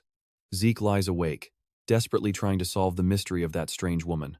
She somehow knew he was once Zich Moore before his sudden regression. Furthermore, her eerie aura felt remarkably similar to the Demon of Sorceries, one of the legendary demon kings who once helped him terrorize the entire world. Having clashed with him before, Zich knows that Demon King is a master of all magic. But he was always a frail old man. That's why Zich just can't place this young girl. He is absolutely certain he'd remember a stunning face like hers. But if she is a regressor too, how exactly is she connected to the key that alters destiny? Could she be the one who originally planted that relic inside his chest? It is just a theory, but he can't stop visualizing her mocking, complex expressions. He also can't figure out how she'd been spying on him until Hans suddenly calls out, breaking his deep train of thought. Hans looks incredibly uneasy, asking if executing Lady Varget was really necessary just to rescue offspring. Zich understands his inner turmoil completely. Certain sacrifices are incredibly hard to swallow, even when they're done for the greater good. So, our hero challenges him with one heavy question. Does Hans want to be a hero or a god? Zich explained how putting off hard choices only makes things worse, prompting Hans to ask if he could ever truly become a real hero. Zich did not give a direct answer, simply telling Hans to trust his own heart. Since Hans was following him, Zich promised to guide and support him, while Snock and his pet Naum stayed fast asleep nearby. Our protagonist kept advising Hans to get much stronger, since in the end, only one real answer existed. Train hard and give it everything, every single time. Next morning, the sun rose high over the mountains, and of course, peace never lasts long. A pack of starving wolves suddenly surrounds the three travelers, with Snock carefully waiting for an opening. As the beasts closed in, Snock began casting, his magic instantly dropping one of them, though the immense strain showed on his face right away. Even so, plenty of hungry wolves remained poised to strike. But then, a sudden noise echoed from the opposite side. Hans charged forward, slicing into the pack with his sword. With the danger clear, Zich walked over to check on his companions. The beasts had fallen purely to the two boys' skills, leaving Hans to wonder why this forest was crawling with so many monsters. Snock mentioned there was a village nearby, and Zich was already suspecting the exact same thing. This monster density was way too abnormal to ignore. Just then, an old man holding a sharp spear called out and approached them. Sensing Zich's power, the tense old man cautiously asked if they could lend him a helping hand. He explained that orcs were hiding up in the mountains, and he desperately needed their help clearing them out. Zich realized those monsters were probably the main reason this forest got so hostile. As the group examined a massive footprint in the dirt, Snock showed the trail to Naum, tracking where the beast had run off to, while Hans worried they might be facing an entire tribe. Zich replied that they could not know for sure without searching deeper first. Snock asked if Zich could track them from one print, but since Zich actually sucked at tracking, they had to use a simpler method. His strategy was simple: walk, watch, listen, and feel, making his companions realize he did not actually have a real plan at all. Even so, Zich still knew enough basic skills to scrape by. Zich's massive search range meant they'd find those orcs in no time. But check this out, his senses suddenly pick up something heading straight for them. Expecting a dangerous undead, Hans and Snock tensed up, only to see a skinny, fragile little kid wandering completely alone in the dense woods. The young boy looked starved and totally lost, stumbling so badly that they immediately offered him a warm piece of bread to eat. The second he saw the food, his eyes locked onto it. Smiling warmly, Zich handed the bread over and told him it was delicious. They kept searching, then spent the night resting at an inn in a nearby town. A few days later, they finally tracked the orcs to their camp and crushed them easily. Afterward, Zich refused to take any money from the elder. The village chief hailed them as saviors and treated them to a fantastic meal. The mountain boy kept flinching whenever anyone got close, showing he did not trust the villagers around him one bit. Zich handed him another piece of bread, earning the boy's immense gratitude. The kid tried to repay the favor, admitting he had not come just looking for food. His mother warned him never to accept things from strangers, but Zich did not seem like a bad person at all. So, the kid asked if Zich was actually good. The answer startled him when Zich simply said no. With a smirk, he explained he was a bad guy trying to do good deeds. As night fell, the boy happily ate his bread. The kid was absolutely starving, scarfing it down while Zich offered him some water to wash it down. As Zich pulled out a clean handkerchief, he noticed the boy saving the rest for his hard-working family, and asked if those relatives found getting food like this suspicious. The kid replied that they never questioned it, since everyone already knew Zich was the powerful warrior who defeated the forest orcs. The high praise quickly boosted Zich's mood, and he told the boy he never needed to hide outside like a thief again. Though the kid feared being insulted in a nicer place, Zich had already cleared everything up with the villagers. That kindness left the boy completely baffled, since people usually treated him with pure hatred. It reminded him of something Timmy once said, how someone had once helped them without demanding anything in return. Zich replied that he was definitely cooler than most people, but the kid quickly reminded him of his claim about being a bad guy. So, Zich corrected himself. He was simply a bad guy who wanted to look way cooler than the actual good guys. The child burst out laughing since none of that logic made any sense. Laughing together, Zich jokingly pointed out how the world is just full of bizarre people. Smiling, the boy said he wished there were more people like Zich in this world, because then life would be much better. As it grew incredibly late, the boy said goodbye and headed home. Zich suddenly remembered something and turned around, but the child was already long gone. Far off stood a shabby little house. Clutching the food, the kid ran home, eager to make his parents smile. He promised himself that next time he saw Zich, he would finally ask for his name. He hoped to repay that kindness someday. But later, deep in the dark woods, the boy stumbled upon a secret deal. One man handed over a heavy pouch of coins. Sensing the danger, the kid tried to slip away before they noticed him. Then, a hood pulls back, and you can practically feel the dread as cold eyes lock onto the little witness. The bread slipped from his numb fingers as he froze in sheer terror. Meanwhile, back at the inn, Zich was taking a break with Hans and Snock. Zich figured he should bring the kid something much better than dry bread next time they met. They had gotten pretty close, yet he still did not even know the kid's name. Back in the woods, the boy panicked, trying to survive. By the next morning, the trio was heading back into the wild to hunt more monsters. Snock reported the entire area was finally clear of enemies.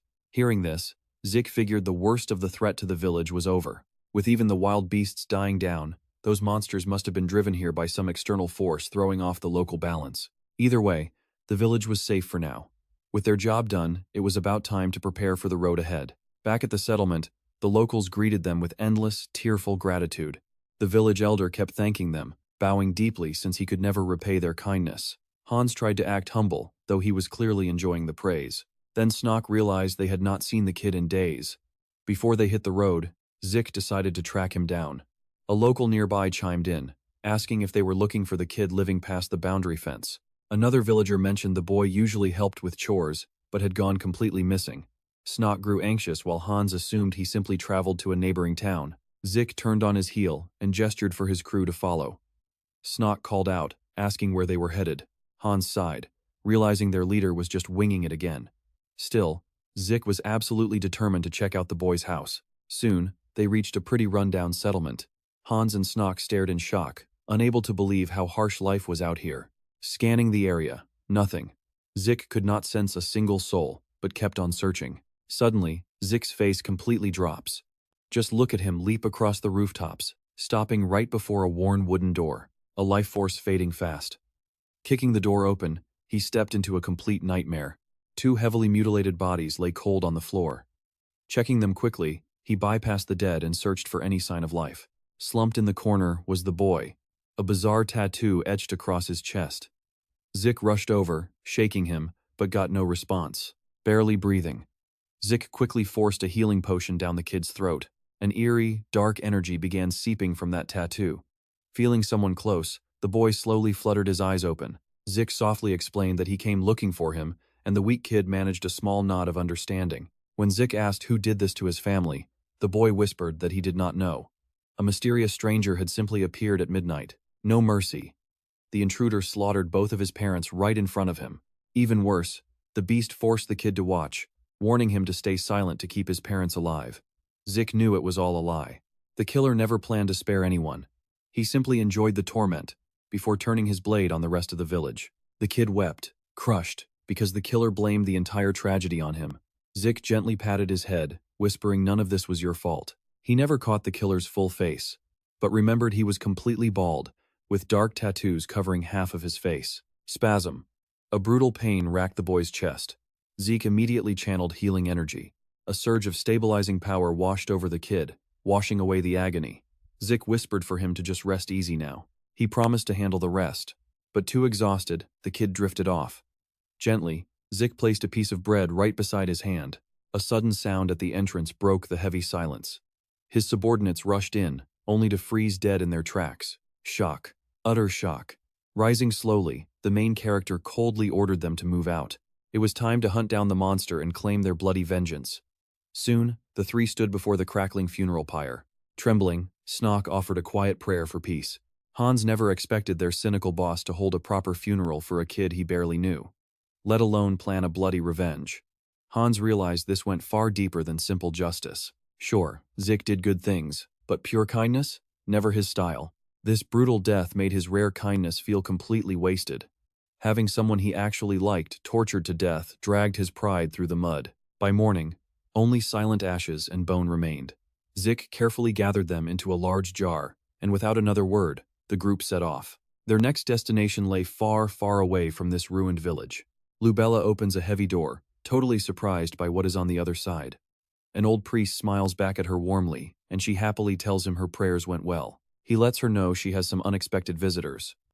Confused, she can't even begin to imagine who would travel all this way just to see her. Meanwhile, the three guests wait patiently at a table over tea. Hans and Snock realize the Kuruiman order is way bigger than they thought, and Zich has some seriously powerful connections. The moment Lubella sees her guests, she freezes in shock to find Zich standing right there. Wig is genuinely happy to see Zich doing so well. But as they shake hands, he still looks a bit uneasy around Snock and his strange Smyrn beast.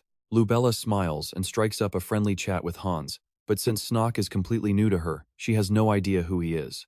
With a smirk, Zich says he already heard the exciting news. Apparently, she is about to receive the title Premiel, a middle name reserved only for saints. Wig points out there is still one final trial left before she officially earns it. That's when he makes a bold offer to help her secure that last achievement.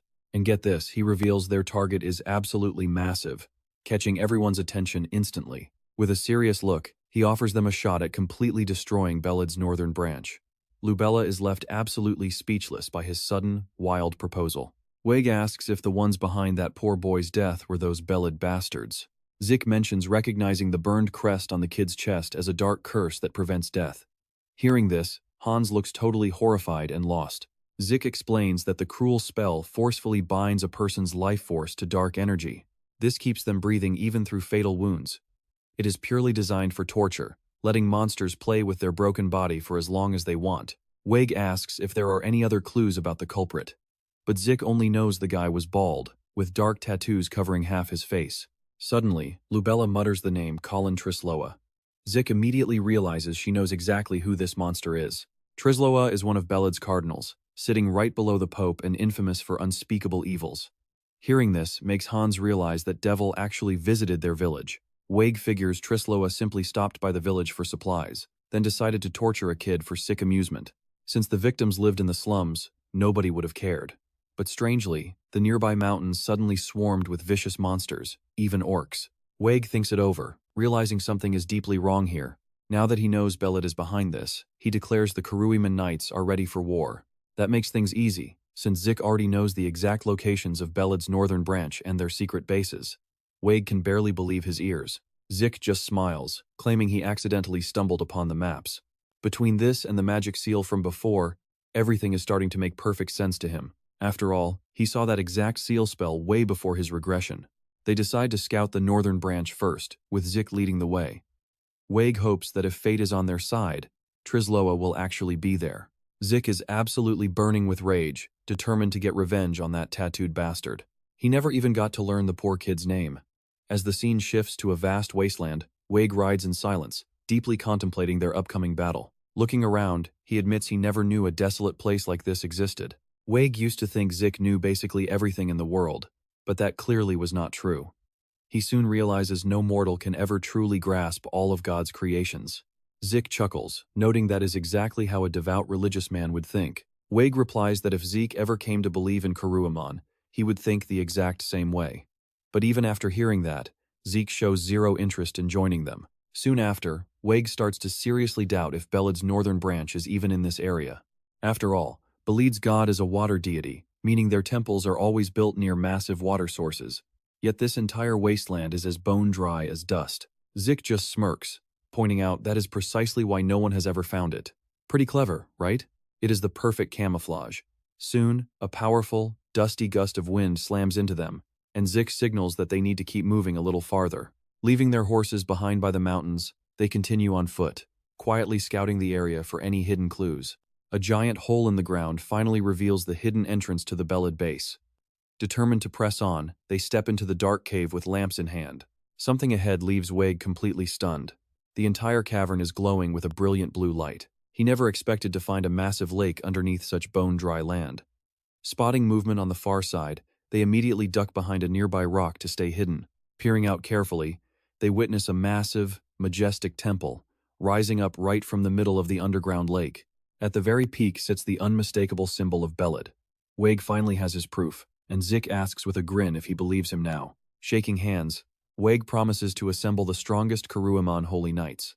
Once they return to the city, the entire party gathers around a large table. The Kuruiman Pope is genuinely pleased to finally meet Zich. Yet, looking at the leader, something about him seems to weigh heavily on Zich's mind. Zich never expected to meet the notorious creator of zombies from his previous Demon Lord era this closely. Back then, that priest healed the holy knights from behind, keeping their strongest warrior alive. Zich had actually been pushed to the brink of death because of him. Zich also never imagined he would actually meet the Pope, especially since the man rarely welcomed visitors. The Pope expresses his gratitude for uncovering Vald's location, but Zich only stepped in for personal reasons. Intrigued, the Pope asks about this private revenge quest. His plan is to sneak into the temple while the main force attacks from the outside. When the Pope asks if he means to kill the murderer, brace yourself for the answer. Zich has no intention of letting him die quickly. Catching on to his brutal meaning, the Pope feels slightly unsettled, but he gets it. Colin Trisloa is absolute, pure evil. Even so, Colin Trisloa is insanely strong and shouldn't be underestimated. He easily matches the power of a high-ranking priest from the Carwood faction. That's why the Pope wants to make sure Zich survives. The young man simply replies that he won't let anyone get in his way. This entire raid must stay completely under wraps. No leaks can be tolerated. Until the strike, the three are to remain safely inside the temple. Suddenly, a voice calls out for His Holiness. Before they move on, Zich speaks up to ask the Pope for one quick favor. Hand on his chest, he asks to be named an honorary paladin. This bizarre request leaves everyone at the table utterly stunned. Naturally, the Pope asks for his reasoning. Zich admits there's no noble motive, he just knows the title will drive Colin Trisloa absolutely insane. As the sun dips below the horizon, the temple elders gather and discuss just how incredibly bizarre this kid really is. Wijafet chimes in, noting that while the boy is eccentric, he's incredibly competent and won't tarnish their name. Nodding, the Pope grants Zich's cheeky request. He also mentions another honorary paladin who is just as exceptionally strong and noble as Zich. Because of that, the Pope wants him to join this raid. Straining to remember, he brings up a famous knight named Glenn Zangard. The moment she hears that name, the girl instantly tenses up. Noticing her sudden shift, the Pope kindly asks if something is wrong. She clearly recalls how Glenn Zangard approached her during their first meeting, asking if she had any hidden troubles weighing on her mind. Chuckling, Wijafet teases that the legendary knight was probably into her, but sadly, Glenn Zangard is stationed way too far away to join them now. This only makes the poor girl blush with deep embarrassment. Wijafet jokingly offers to play matchmaker, but she frantically waves him off. She murmurs that she doesn't believe Glenn Zangard viewed her in that light. Deep down, she felt he was secretly fishing for something else entirely. It seemed like Glenn Zangard was desperately hunting for a specific clue. Meanwhile, their strike force caravan charges rapidly across the scorching desert. Wijafet spearheads the cavalry, kicking up dust across the dunes. Inside the rocking carriage, the others pray silently for survival in the upcoming clash. The leader orders a halt. They have finally reached the cave entrance. The girl swallows hard, realizing this is where the real nightmare begins. Wijafet is fully prepared to slaughter Vald's cultists. Dismounting his horse, Zich announces he is heading in first. His plan hasn't changed. He will infiltrate the temple completely alone. The girl still looks incredibly anxious. Zich tries to soothe her worries, joking that even if he gets captured, his captors won't pry a single useful detail out of him. Realizing she's actually worried about his safety, he gently tells her there's absolutely nothing to fear. Before slipping away, he asks them to keep an eye on his squad until he gets back. He playfully notes he worked hard training them, so it'd be a massive waste if they went and died now. Saying his goodbyes, he leaps down into the cavern. Behind him, the others can only pray for his safety. Wijafet knows they have no choice now but to trust Zich with their lives. With that, they advance to launch their massive ambush. Suddenly, panicked cultist guards start screaming about an emergency as the loud alarm echoes. The Carwood vanguard is already swarming the shores of the lake. Their main troops sprint forward while the rear guard holds the defensive line. Deep inside the temple, a young guard spots some strange movement. But before he can even blink, bam! A hand grabs his face and yanks him into the dark. Zich has successfully breached the temple, sliding seamlessly into position. Looking around the halls, he notes that absolutely nothing has changed. He had worried his regression might have altered the layout, but thankfully, the architecture is completely identical to his past life. Going entirely solo allows him to swim through the dark lake without alerting a single patrol. Knowing the Karwood forces are keeping the defenders thoroughly occupied outside, he zeroes in on his main target. He quickly slips into the primary prayer room to locate the prize. Without a shred of hesitation, he shoves open the massive doors. Resting right there in the center is a glowing, triangular artifact. This strange relic is clearly Colin Trisloa's main prize. Zich smirks, deeply satisfied that he beat the bastard to the punch. Now, his only job is to kick back and wait for his target to walk right in.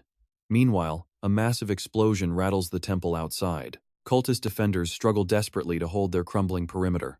Suddenly, a panicked scout screams that the invaders are swimming across the lake. Over 1,000 elite troops are swarming in, turning the skirmish into a bloodbath. Worse yet, every single invader appears to be a high-ranking priest or a legendary Grail Knight. Callan and Trisloa are visibly annoyed that the enemy somehow found them. They can't call for backup, and these Karwood soldiers are insanely tough. A desperate command is issued to halt the lakeside invasion at any cost. A panicked subordinate quickly relays the desperate order down the line. Sizing up the chaos, Callan calmly barks directions while waiting for his moment. With his underlings keeping the enemies busy, Callan Trisloa slips away to check on his prized possession. He bolts straight down the stairs without looking back.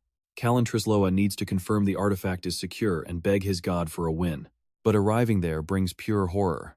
Zich has already snatched up Callan Trisloa's most prized treasure. Enraged, Callan Trisloa realizes this stranger orchestrated everything.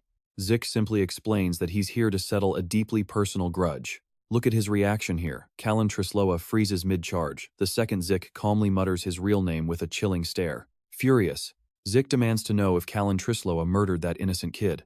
The villain looks blank, unable to even recall. Annoyance bubbles up inside Callan Trisloa, who can't believe someone raided his temple just to bring up some forgotten child. He scoffs that he can't possibly remember every single nobody he's slaughtered. Suddenly, a wall of his guards rallies right behind him. One word from Callan Trisloa, and they'll shred Zich to pieces. Still, Zich wanted to hear from the monster's own mouth why he murdered a helpless kid.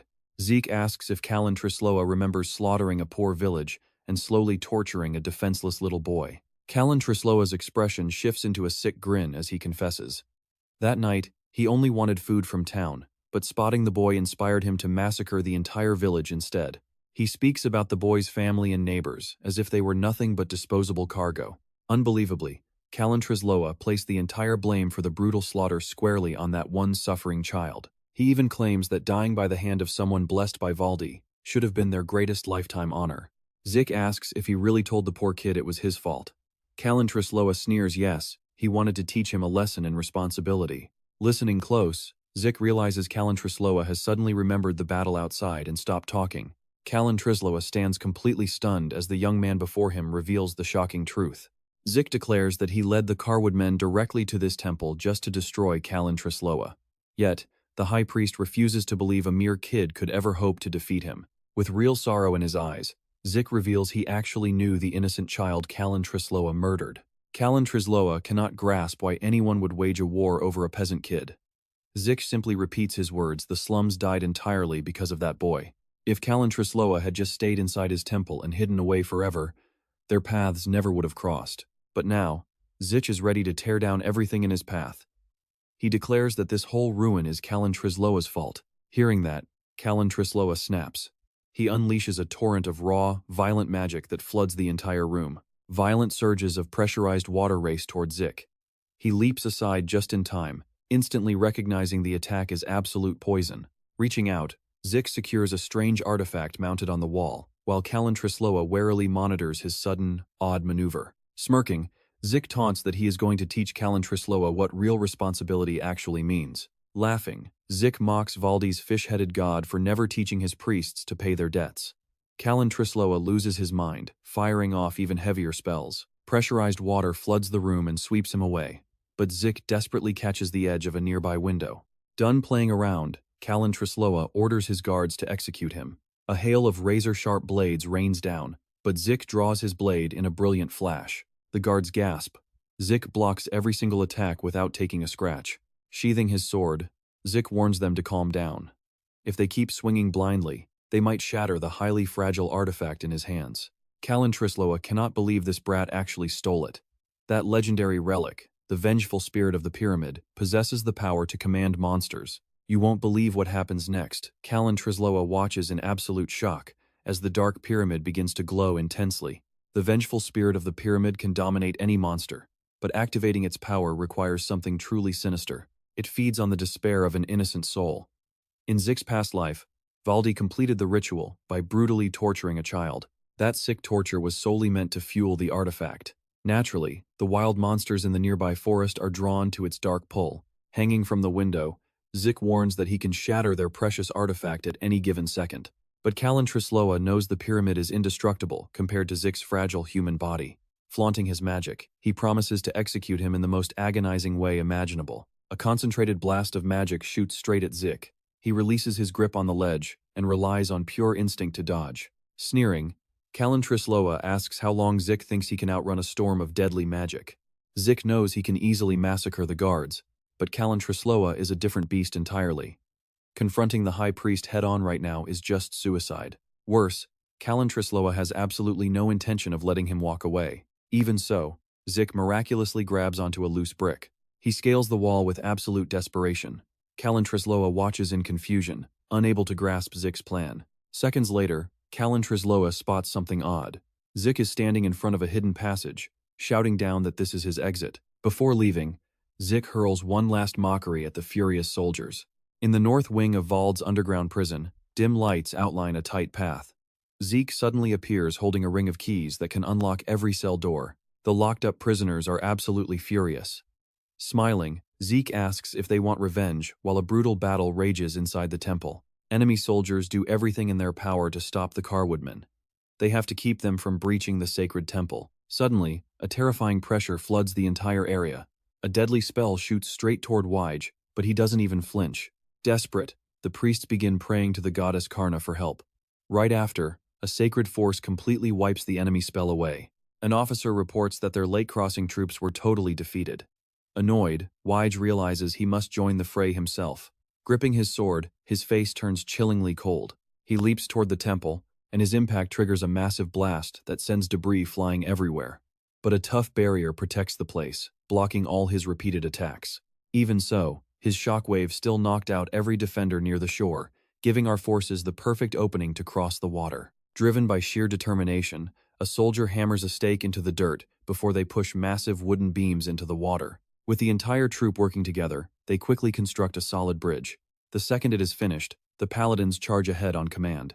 Looking out from the other side, the enemy spots the Carwoodmen charging. Knowing they must stop this advance at all costs, they fire a destructive spell to shatter the bridge. Despite the warnings, En remains completely fearless, tightly clutching her holy cross. She prays to Karna to strengthen the faithful. Meanwhile, Wige and his men keep pushing forward through the chaos. Every single sword swing proves just how deadly he really is. Soon, it is obvious the shield remains flawless. Vald's forces ignore the other paladins entirely because they are too focused on stopping Wige. For now, their only option is to hold the line and let the frontline soldiers keep fighting. Even so, they are slowly losing ground. But if they can shatter that barrier, they can wreck the enemy base and turn this fight around. This is where it all hangs in the balance. Everything rides on Zich shattering that barrier. Inside, chaos erupts. Callan is absolutely desperate to hunt down the kid who stole the sacred relic. Recovering that treasure is his only priority. Despite combing every corner, the guards find no trace of Zich. The cardinal cannot believe this kid found a secret path he never knew existed. When a soldier reports the boy has vanished, Trisloa suddenly kicks him with brutal force.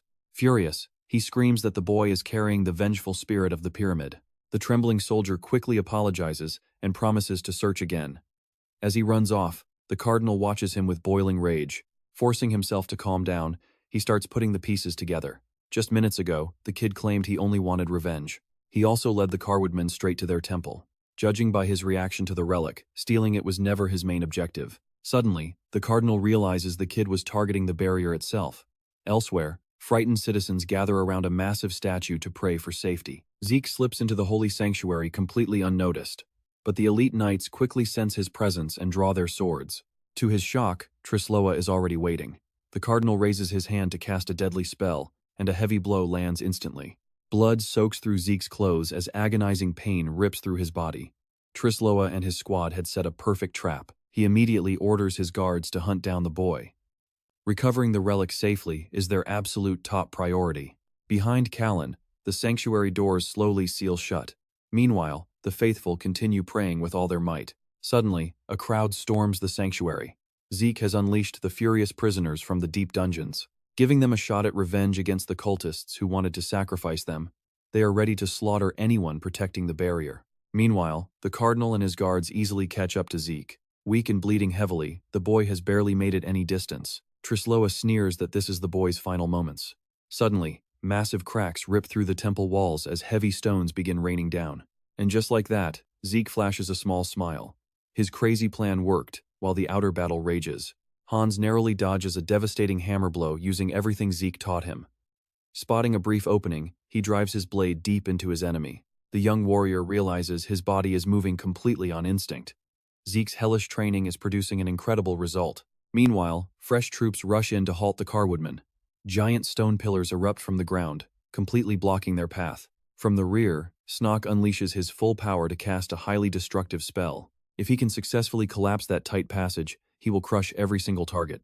But the sheer scale of the blast might backfire, causing the entire cave system to collapse. Then, everyone senses a sudden shift. A second later, the massive defensive shield begins to dissolve completely. The enemy soldiers stand frozen in utter shock. Weige instantly realizes Zich pulled it off. Now they have to blitz forward before the shield can recover. Holy warriors charge into the temple, calling out to Karna as they move to demolish the place. A barrage of powerful spells slams into the structures one after another. A massive tremor violently shakes the temple as if caught in an earthquake. Yet, Callan Tristola orders his panic-stricken men to remain absolutely calm. Zich yells that the protective barrier is completely shattered. That is the exact reason why this temple is finally under siege. This only makes Callan Tristola glare back with pure hatred. Zich realizes he needs to stop the teasing and buy precious time while his allies finish up. He is the lone intruder standing inside the temple walls, while the rest stay outside. His only helpers inside are the captive prisoners, meant for sacrifice. Callan Tristola cannot believe his elite barrier guards were slain by mere sacrificial offerings. Seeing that Callan Tristola still refuses to buy his story, Zich suddenly bolts. The cardinal is already charging up another deadly spell. The magic beam streaks towards Zich but only blasts a massive crack into the solid wall. Zich simply chuckles, looking highly amused by the chaos. Furious temple guards charge straight at him, determined to end his life. Callan Tristola wants to see just how long this kid can keep running. Eventually, Zich reaches a massive gate, with deadly spells whizzing past his head. With a heavy kick, he easily splinters the thick wood. Seeing the intruder enter the ritual room, Callan Tristola calls for his holy paladins. The remaining guards get orders to seal the entrance shut and wait for further instructions. Callan Tristola sneers, thrilled to have finally cornered his target, but his expression instantly drops when he notices the wreckage inside the chamber. He stands frozen, unable to process the destruction. Then, Zich steps out from behind a massive statue, amused by the cardinal's sheer shock. Right now, Callan Tristola demands to know the location of the scum who caused this absolute mess, but Zich refuses to give him answers. He casually notes that the target likely escaped through the hidden tunnel he previously pointed out. Utterly losing his mind, Callan Tristola demands to know how this disaster occurred. Zich simply points and tells him to ask the giant fish deity. Callan Tristola is stunned by the kids' sheer audacity to speak to their god. Showing zero fear, Zich boldly calls out to Vald directly. Zich raises his hands, asking his god to expose the real culprit before quickly hiding behind the statue. Suddenly, a divine voice echoes, declaring that Callan Tristola is the one who murdered an innocent boy and birthed this deep thirst for vengeance. See? This entire mess is just the harvest of his sins. Stepping back into view, Zich says there is his answer. Callan Tristola's face pales with horror as his mind fails to comprehend anything. Zich grins, knowing his main goal is officially complete. Meanwhile, commands Echo to sweep every single corridor and hunt down the heretics. Even the giant fish deity itself gets threatened by Zich if Callan Tristola turns on him. Furious, the cult leader gathers his mana, ignoring the risks. He fires spells at Zich, but the boy quickly slips away, leaving the statue to absorb the hit. Callan Tristola commands his forces to slaughter every enemy left inside. The paladins draw their weapons instantly, ready for a bloody clash. From this moment on, it is a desperate race against time. Zich knows he only needs to survive until the Karaman army finally arrives. Gripping his blade tight, Zich braces for the incoming onslaught. He moves with blinding speed, parrying strikes while dodging the glowing magic circles. Zeke swiftly deflects an attack right back at his foe, hitting him hard in the chest. Callan Tristola erupts in rage and immediately fires a much stronger spell. Unreal Zeke slips away unscathed, but suddenly, he gets cornered with absolutely nowhere left to run. Callan Tristola sees this as his golden opportunity to end the boy. He commands his entire squad to strike all at once with one clear goal. They must execute Zeke and reclaim the vengeful spirit of the pyramid. But suddenly, a massive wave of blazing energy tears through the chamber. The paladins are blown back instantly. Fortunately, Einan and Belri quickly return to shield Zeke. Both warriors glare at the cultists, their fury burning. They apologize for being late, glad Zeke is safe. Feeling curious, Einan asks about the artifact in his hand. Zeke explains it is the vengeful spirit of the pyramid, an extremely dangerous relic. When fully activated, it grants the user total command over every monster on Earth. Suddenly, Zeke casually tosses the priceless artifact onto the stone floor. Aiming his sword, Zeke threatens to smash the relic. Callan Tristola panics completely, begging the boy to stop. More hostile soldiers charge in to back up their leader, but Zekshin suddenly appears and swiftly cuts them down. Callan Tristola is paralyzed with shock at the raw power behind the old man's strike. Zekshin stares him down, declaring once again that this entire disaster is his fault. Then, Zekshin mercilessly drives his sword straight into the holy relic. Callan Tristola collapses into utter despair upon seeing his life's work ruined. A dark, sinister energy begins oozing out as the sword sinks deeper. Slumping onto his knees, Callan Tristola realizes his grand ambitions have turned to ash. This distraction gives Belri the ultimate opening to unleash his fury. One devastating blow sends Callan Tristola crashing down before he can even raise a guard. An allied knight spots his master lying wounded, but enemy warriors immediately ambush him as well. Callan Tristola's face is frozen in pure terror. Raising his glowing sword, Belri stands ready to deliver Karna's final judgment. Suddenly, a massive explosion rips through the entire chamber. Ainwi watches from a distance, worried about Lord White. Even so, he is completely unharmed. Trisloa threw up a barrier at the last second and escaped. The best plan is searching the temple together, but Ainwi's attention quickly shifts elsewhere. Zich has vanished without a single trace. Meanwhile, someone walks through a dry, barren wasteland. Trisloa feels pleased, knowing nobody else knows about that secret passage. Still, he never expected everything to crumble this easily. Worst of all, he lost the vengeful spirit of the pyramid. Thinking of Colin's face only makes his anger burn hotter. From now on, his life's goal is destroying Zich. More than just killing him, he wants Trisloa to suffer. Suddenly, his eyes fill with sheer terror when a familiar voice calls out. From the mountaintop, Zich is watching Trisloa. Smiling, Zich says he truly missed the cardinal. Trisloa stands stunned, unable to comprehend how Zich found this hidden place. Zich tells him not to be so shocked by his capabilities. In one massive leap, he easily closes the distance. Zich knows secrets of this temple that even the locals do not. Growing impatient, the cardinal rushes in with his power fully charged. Zich completely shuts him down with just a few blows. Then he slams a brutal strike right into Trisloa's stomach. Agony instantly spreads through the priest's body. Meanwhile, Zich is already gearing up for round 2, pinching his nose at Trisloa's disgusting stench. Even if Callum dies right here, he will remain a proud, faithful follower of Vold. Still, he is bent on dragging Zich down with him. But Zich has no plans of killing him, just making him suffer. Instead, he sets up a cruel game.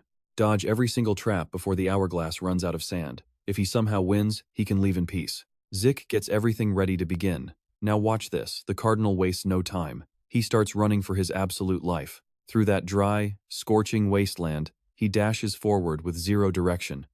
But the first trap actually looks pretty simple. Furious, Trisloa only thinks about getting his hands on Zich. He tries to cross, but spikes stab his foot. He loses the first round. Clawing his way out of the trap, he limps forward.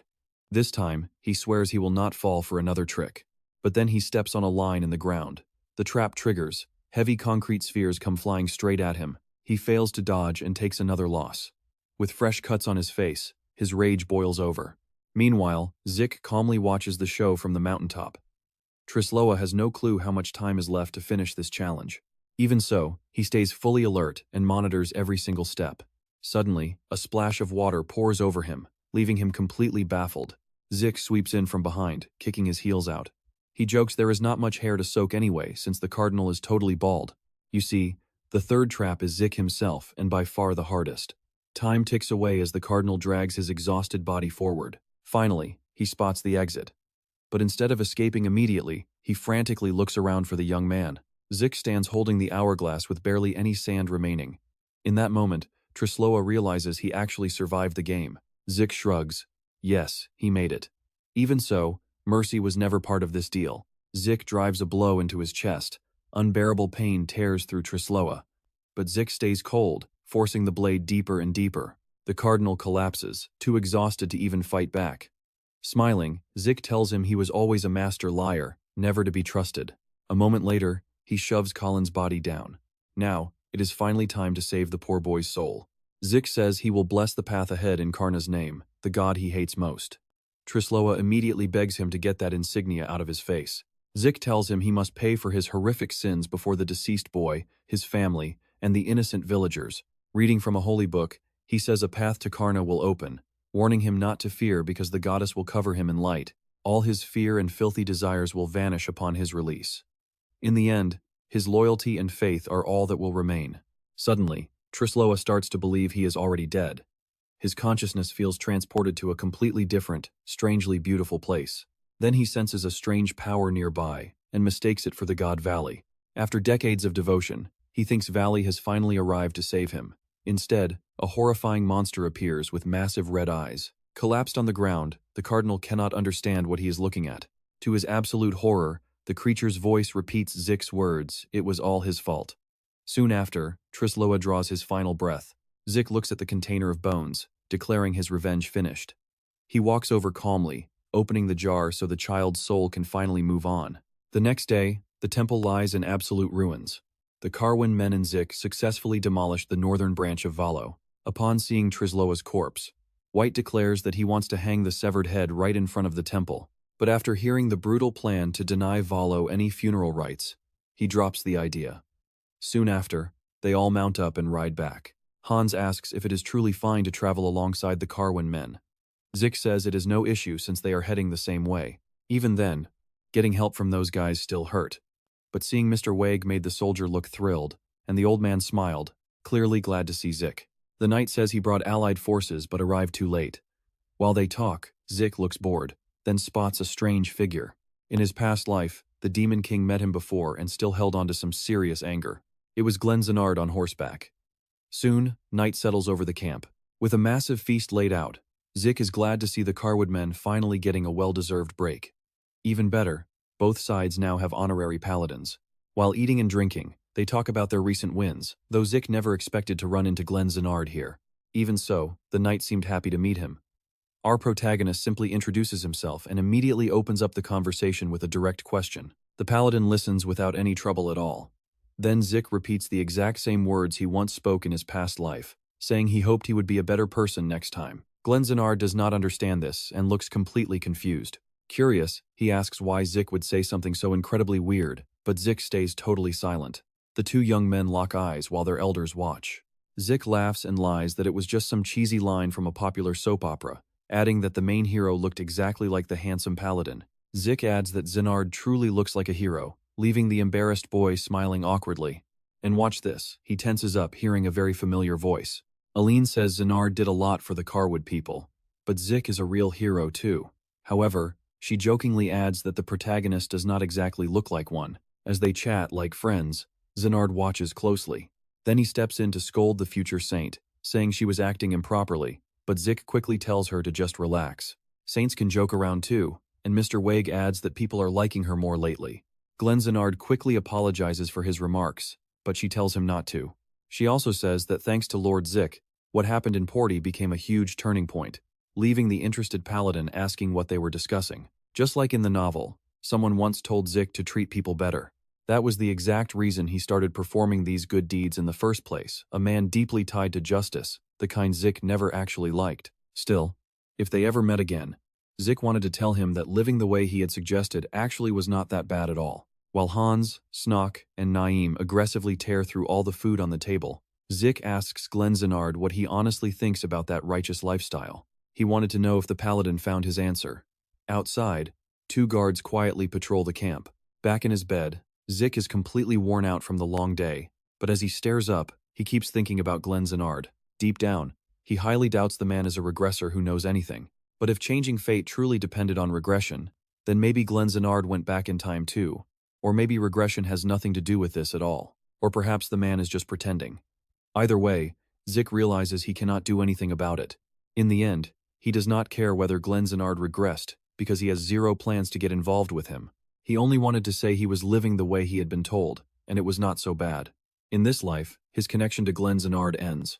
In another tent, the paladin watches a burning candle and thinks deeply about Zich. The face is the same, but the personality is completely different. Zich is nothing like the old demon lord of strength, nor the heir of the steel wall Margrave. So, Zenard pieces the clues together, analyzing Zich's words. But get this, he cannot sense the brave family's righteous aura. That leaves only one possible answer, a variable. Even after all that deep thinking, Zenard still cannot understand why. If he acts too soon, it could create a much bigger problem. Zich changes depending on the situation, and Glenzanard knows that adaptability better than anyone from his long lives. In the end, the protagonist might become a threat. That is why Zenard wonders if killing him is safest. But first he must find what caused this variable. He also needs to see if innocent Annie has changed too. And finally, he absolutely needs to know who caused Zich's change. All at once, he starts seeing countless variables in this regression. For now, the paladin decides to rest up, formulate a plan, and dispatch a spy to watch Zich before finding a way to weaken Vile's massive power. His mind drifts back to the dinner, and that annoying thought keeps him from sleeping. He keeps wondering why Zich asked that specific question. The next morning, under clear skies, Zich says goodbye to Aline, completely ready to head out with his companions. To them, this hero was just like the wind, showing up and vanishing. Aline truly wishes he stayed to rest, hoping they cross paths again someday. While they walked, Zich asked if they forgot anything, but Hans just grinned and said they had everything covered. That was when Zich realized he had absolutely no plan and zero clues on where to head next. His thoughts drifted to Thornium, the legendary sword tied to his past self, Mower, the demon king of power. That blade was incredibly destructive. The trio paused to figure out their next move, and Zich finally decided on the beautiful tourist city of Yortswin. It was famous for treating travelers like royalty, welcoming everyone with lively music and incredible food. Right in the middle of town, a hooded girl was staring at the food stalls, looking completely famished until a random guy pulled back her hood. Zich recognized her instantly as the girl who fought him in the forest. Grinning, he told her it had been quite a while. The second she realized who he was, her expression hardened. They stood frozen, trading sharp, silent glares. Vjortswin was pretty small, but absolutely packed with attractions. Once they arrived, Zich let Hans and Snock have the day off. The duo wasted no time diving into the local sights, while Zich, with a growling stomach, went off to grab some street food. Suddenly, a strange figure caught his eye, and when he casually pulled her hood back, Zich knew exactly who she was. Even though she was on guard, she didn't show any sign of attacking, so Zich went ahead and bought some food for them. He offered her a skewer, seeing how desperately she needed a meal, but she clearly wasn't used to anyone being this nice to her. Zich was pretty hungry himself, so he started inhaling his food. Annoyed, she asked him if he even remembered what went down between them. He just shrugged to dodge the question and jokingly asked if they used to be lovers in another life. Hearing that ridiculous joke, she immediately turned to leave. She asked what he really wanted from her, but when Zich mentioned a date, she called his bluff.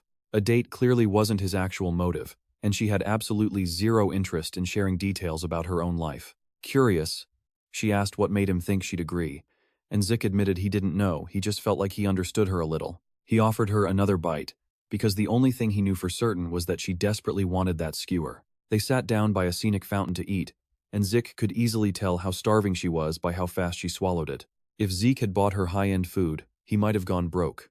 Trying to start a conversation, he asked for her name, wondering if it was too early. After a quiet moment, she finally answered her name was Layla. They sat in silence for a bit, as Zich studied her face with curiosity, thinking the name Layla suited her beautifully. Bright, colorful balloons floated through the air as they began walking around the city together, hunting for more snacks. Zich bought them some refreshing drinks, but suddenly, a shop lined with stunning dresses up ahead completely caught Layla's attention. They walked inside, and she immediately began trying on outfits, with each and every look making her stand out even more. Zich watched her from afar, and later on, they headed into a packed, crowded tavern. Inside, Zich teased that she could wear a fancy dress for their date, but Layla scoffed that dressing up for a mere human was pointless. Smiling, Zich countered that she looked incredible in everything anyway, just as the waiter served them 2 cold beers. He slid a cold glass over, claiming it would help her relax. Having just enough trust, she took a sip. Here's where Zich shows his playful, chaotic side, asking her with a sly grin if she realized he poisoned her beer. But Layla casually shot back that beer needs a little poison to taste, truly refreshing, as they exchanged loaded glances. Intrigued, Zich asked what she really was, and she only answered because she wanted to know his identity too. Layla wanted to know if the man in front of her was the real him, saying she didn't remember changing her name, but she remembered he did. That prompted him to ask if she meant Mower, but Layla brought up a completely different name, Brave. She remarked that if he was choosing another name, Brave sounded a whole lot better than Mower. Zich quietly turned the name Brave over in his mind, but right then, a sudden brawl broke out and he recognized a voice instantly. A second later, he spotted Hans and Snock in the middle of it and immediately pushed through the crowd. The two stood facing a group of aggressive thugs, and Snock quickly explained that they accidentally overheard some secrets, got dragged into trouble, and couldn't even walk away. Zich looked over the chaotic scene, slightly amused, when suddenly one of the thugs spotted the beautiful girl from the market. Grinning, the thug walked up and tried hitting on Layla. Snock instantly recognized her from the forest and asked if they should stop her, but Zich decided they should just sit back and watch. The guy actually started laying his hands on Layla, completely crossing the line, and she began to release her power, ready to end him. Get ready, because she's about to snap. The thug keeps mocking her, but those glowing red eyes say his time is up. As the thug confidently stepped forward, Zich and Hans just watched, both completely agreeing that this guy was an absolute idiot. Just then, one of his friends charges in with his fist raised, yelling to know who she thinks she is. Layla barely reacts, just staring him down while charging her magic. But then, something suddenly makes her freeze.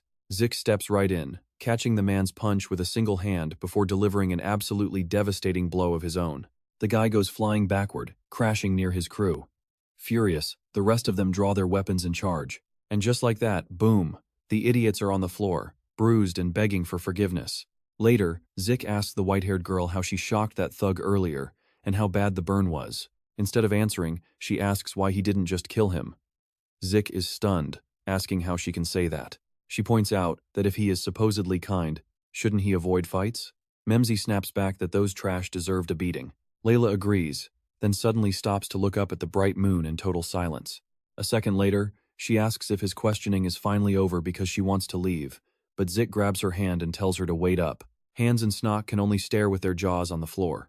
He mentions he will be busy tomorrow, but asks to meet her 10 days later right here for a date. It would be crazy to part ways without learning about each other, especially since she followed him all day. With a smile, Layla agrees. Then she quickly walks away.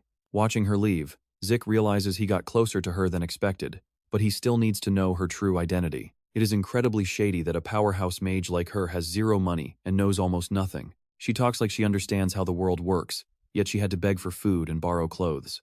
Zich figures she must be some regression type, packed with knowledge but completely lacking real experience. Hans walks up, snapping him out of it to ask if they have any plans tomorrow to check out the city's sights. He promises to go with him, adding that he knows the perfect spot. The very next day, they head to the ancient ruins of Violawin, and someone is totally obsessed with the place.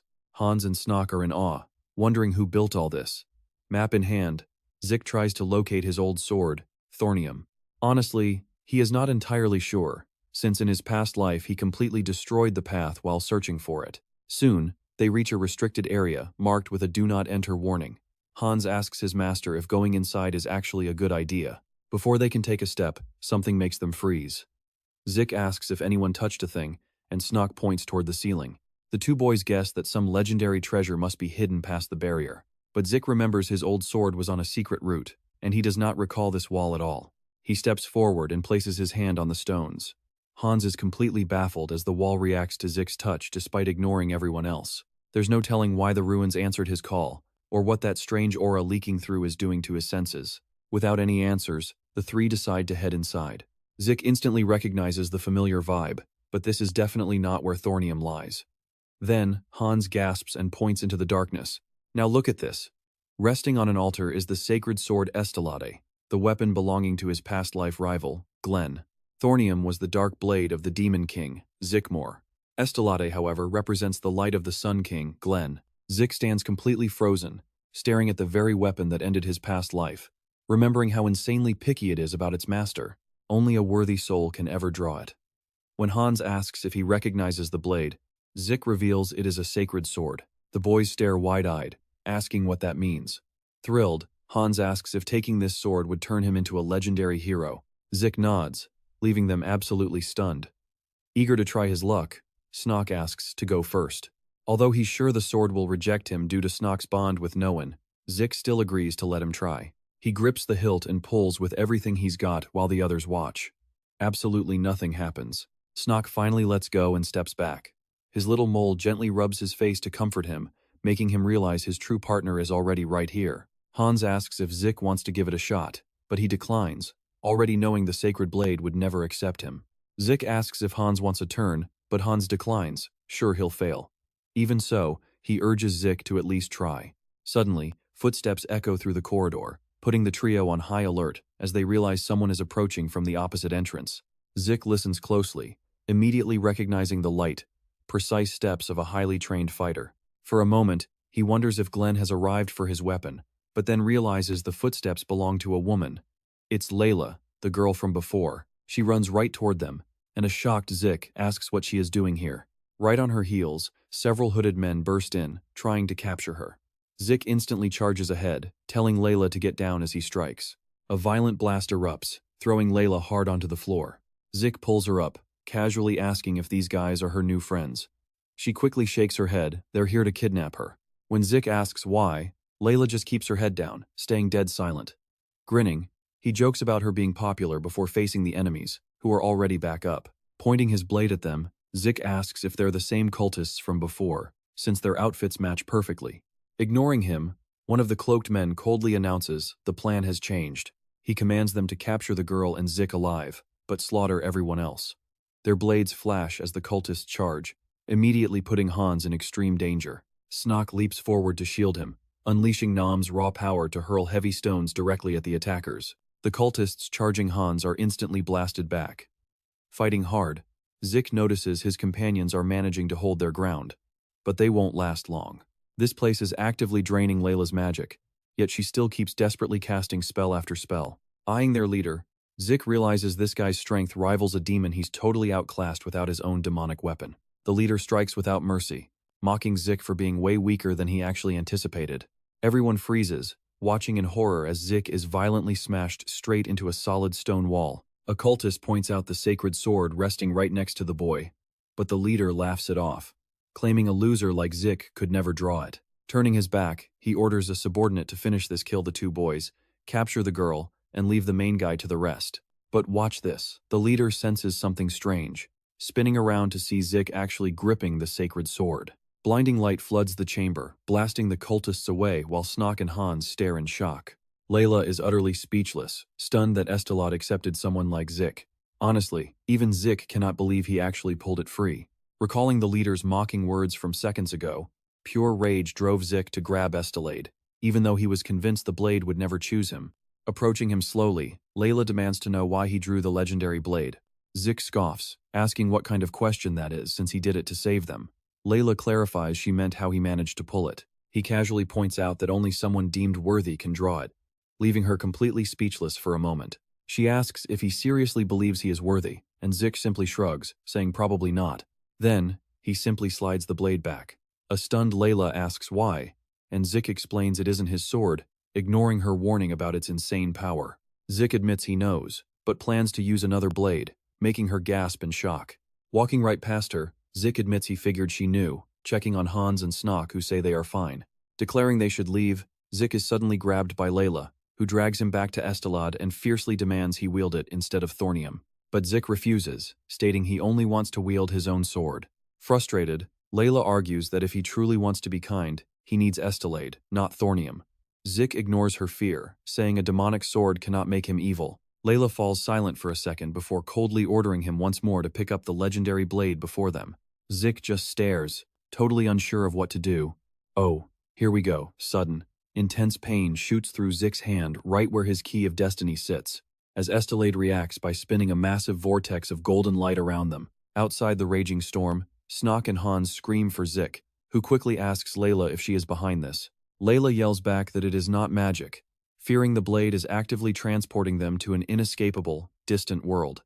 Realizing they have zero options, Zich shouts to his companions, telling them that if he is not back soon, they must go wait at the inn. Terrified, Hans shouts back that only Zich can open the door. Zich tells them to take the path Layla used, but she yells out that her way is completely sealed off too. Desperate to help, Layla summons her power to hurl her ring outside the light vortex, yelling that Hans can use it to unlock the exit. When Zich asks what the ring is, Layla snaps that it is none of his business. As their bodies slowly begin to fade away, a deeply worried Hans begs his master to stay safe. Zich just smiles, telling him to worry about himself first, before both completely vanish, leaving only Estelad driven deep into the floor.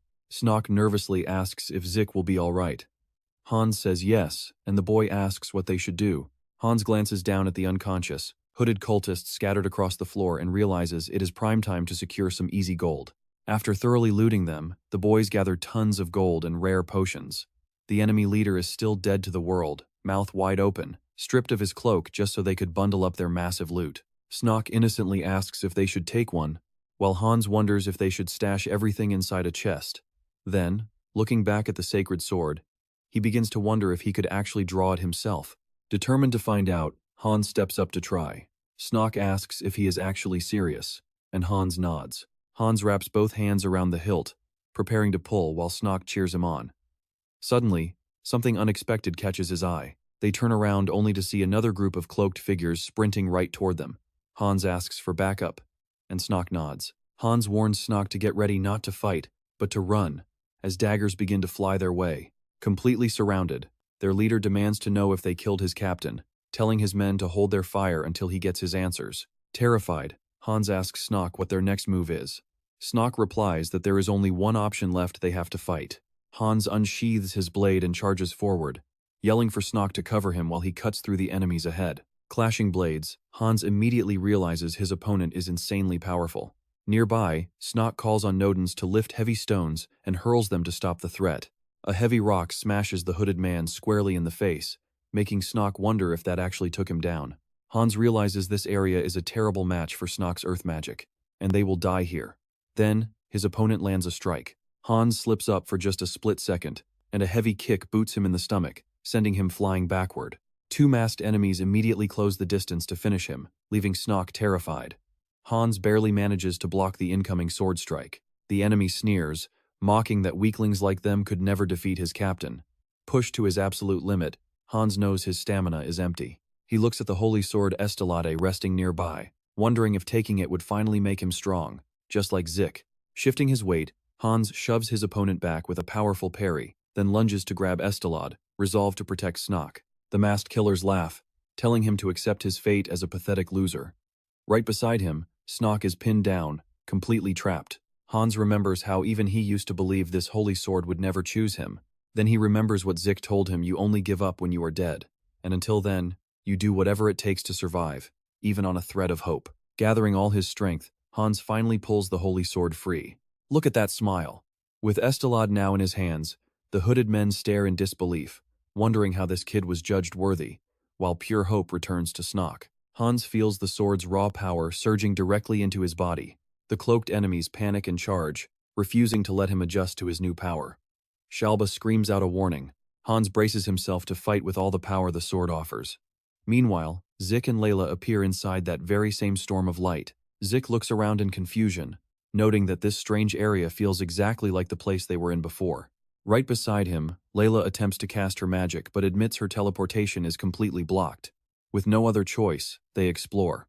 While walking, Zich asks her why she came here, and why those hooded cultists were hunting her down. Layla simply keeps staring at the ground. Annoyed, he asks if she is really going to keep ignoring him after he saved her life. She finally admits she does not know because she lost most of her memories. Before she can explain, a sharp pain shoots through Zich's hand. Layla turns to face him, and he grunts that his hand suddenly hurts, leaving her utterly confused. Seeing no visible wounds, Layla asks exactly where it hurts, and Zich tells her his fingers feel like they are burning. She inspects his hand, guessing it is just a hidden thorn scratch, but then she spots something strange on his middle finger. Now, here is where things get really crazy.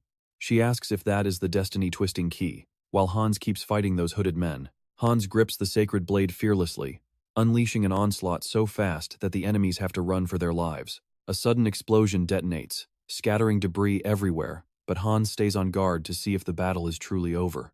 This divine weapon floods him with enough strength to take on the world, but as his enemies stand back up, he realizes it won't be that easy. Forcing himself to stay calm, he remembers that losing focus in the heat of battle is the quickest way to end up dead.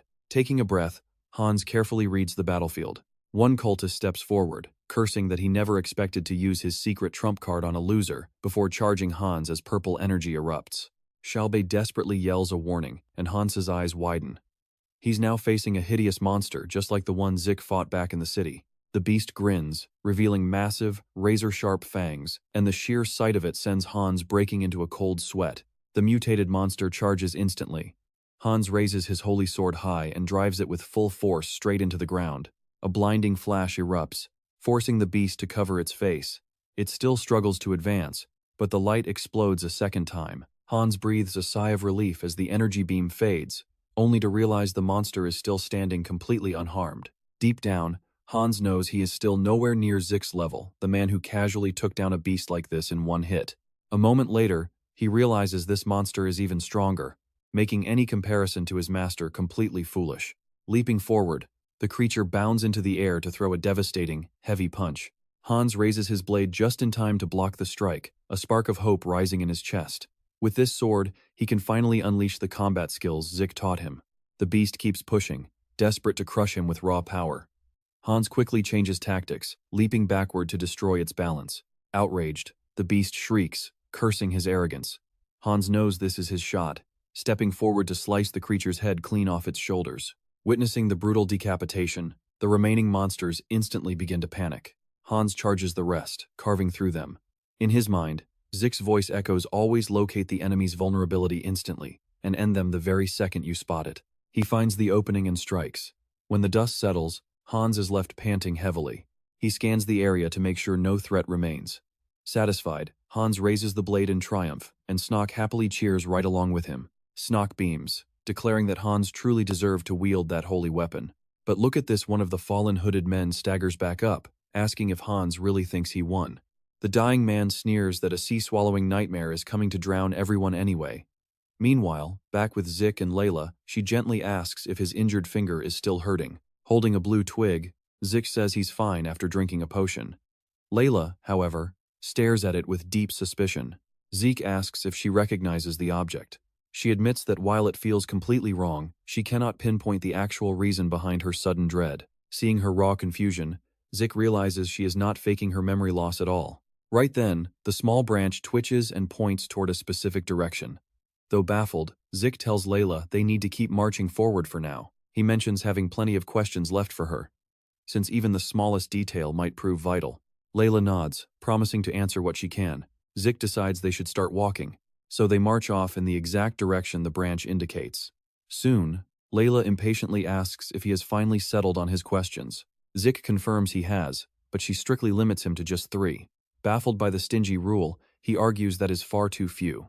He counters, asking what happens if her amnesia prevents her from answering one of his precious questions. Layla looks slightly downcast but reassures him she can manage 3. Wasting no time, Zich fires off his first inquiry: what is her actual name? Caught off guard, she insists her name is indeed Layla. Zich shrugs, confessing he assumed she had just fabricated it during their first meeting. He presses further, asking if her real name is Kor because of what they called her. She firmly shakes her head. Zich quietly strokes his chin. He still strongly believes there is a hidden reason they called her Kor. Wondering if she held a different name in the past, Zich pivots to a much tougher question, asking how she knew everything from before. Layla replies immediately, explaining that she witnesses dreams depicting the destinies of 2 specific individuals. One is the solar hero fated to guard the world with a sacred blade, while the other is the devastating demon lord wielding a dark sword. Inside those surreal dreams, she actually feels their exact emotions and witnesses every harsh struggle they endure. Zich asks how the epic struggle concludes, and she admits the outcome constantly shifts. Sometimes the Demon King triumphs, and sometimes the hero wins. In some timelines, both perish, or they never even cross paths due to strange events.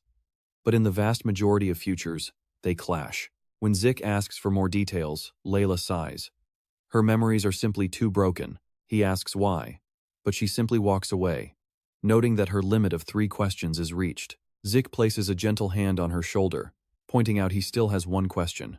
Layla turns back, wondering why he is so obsessed.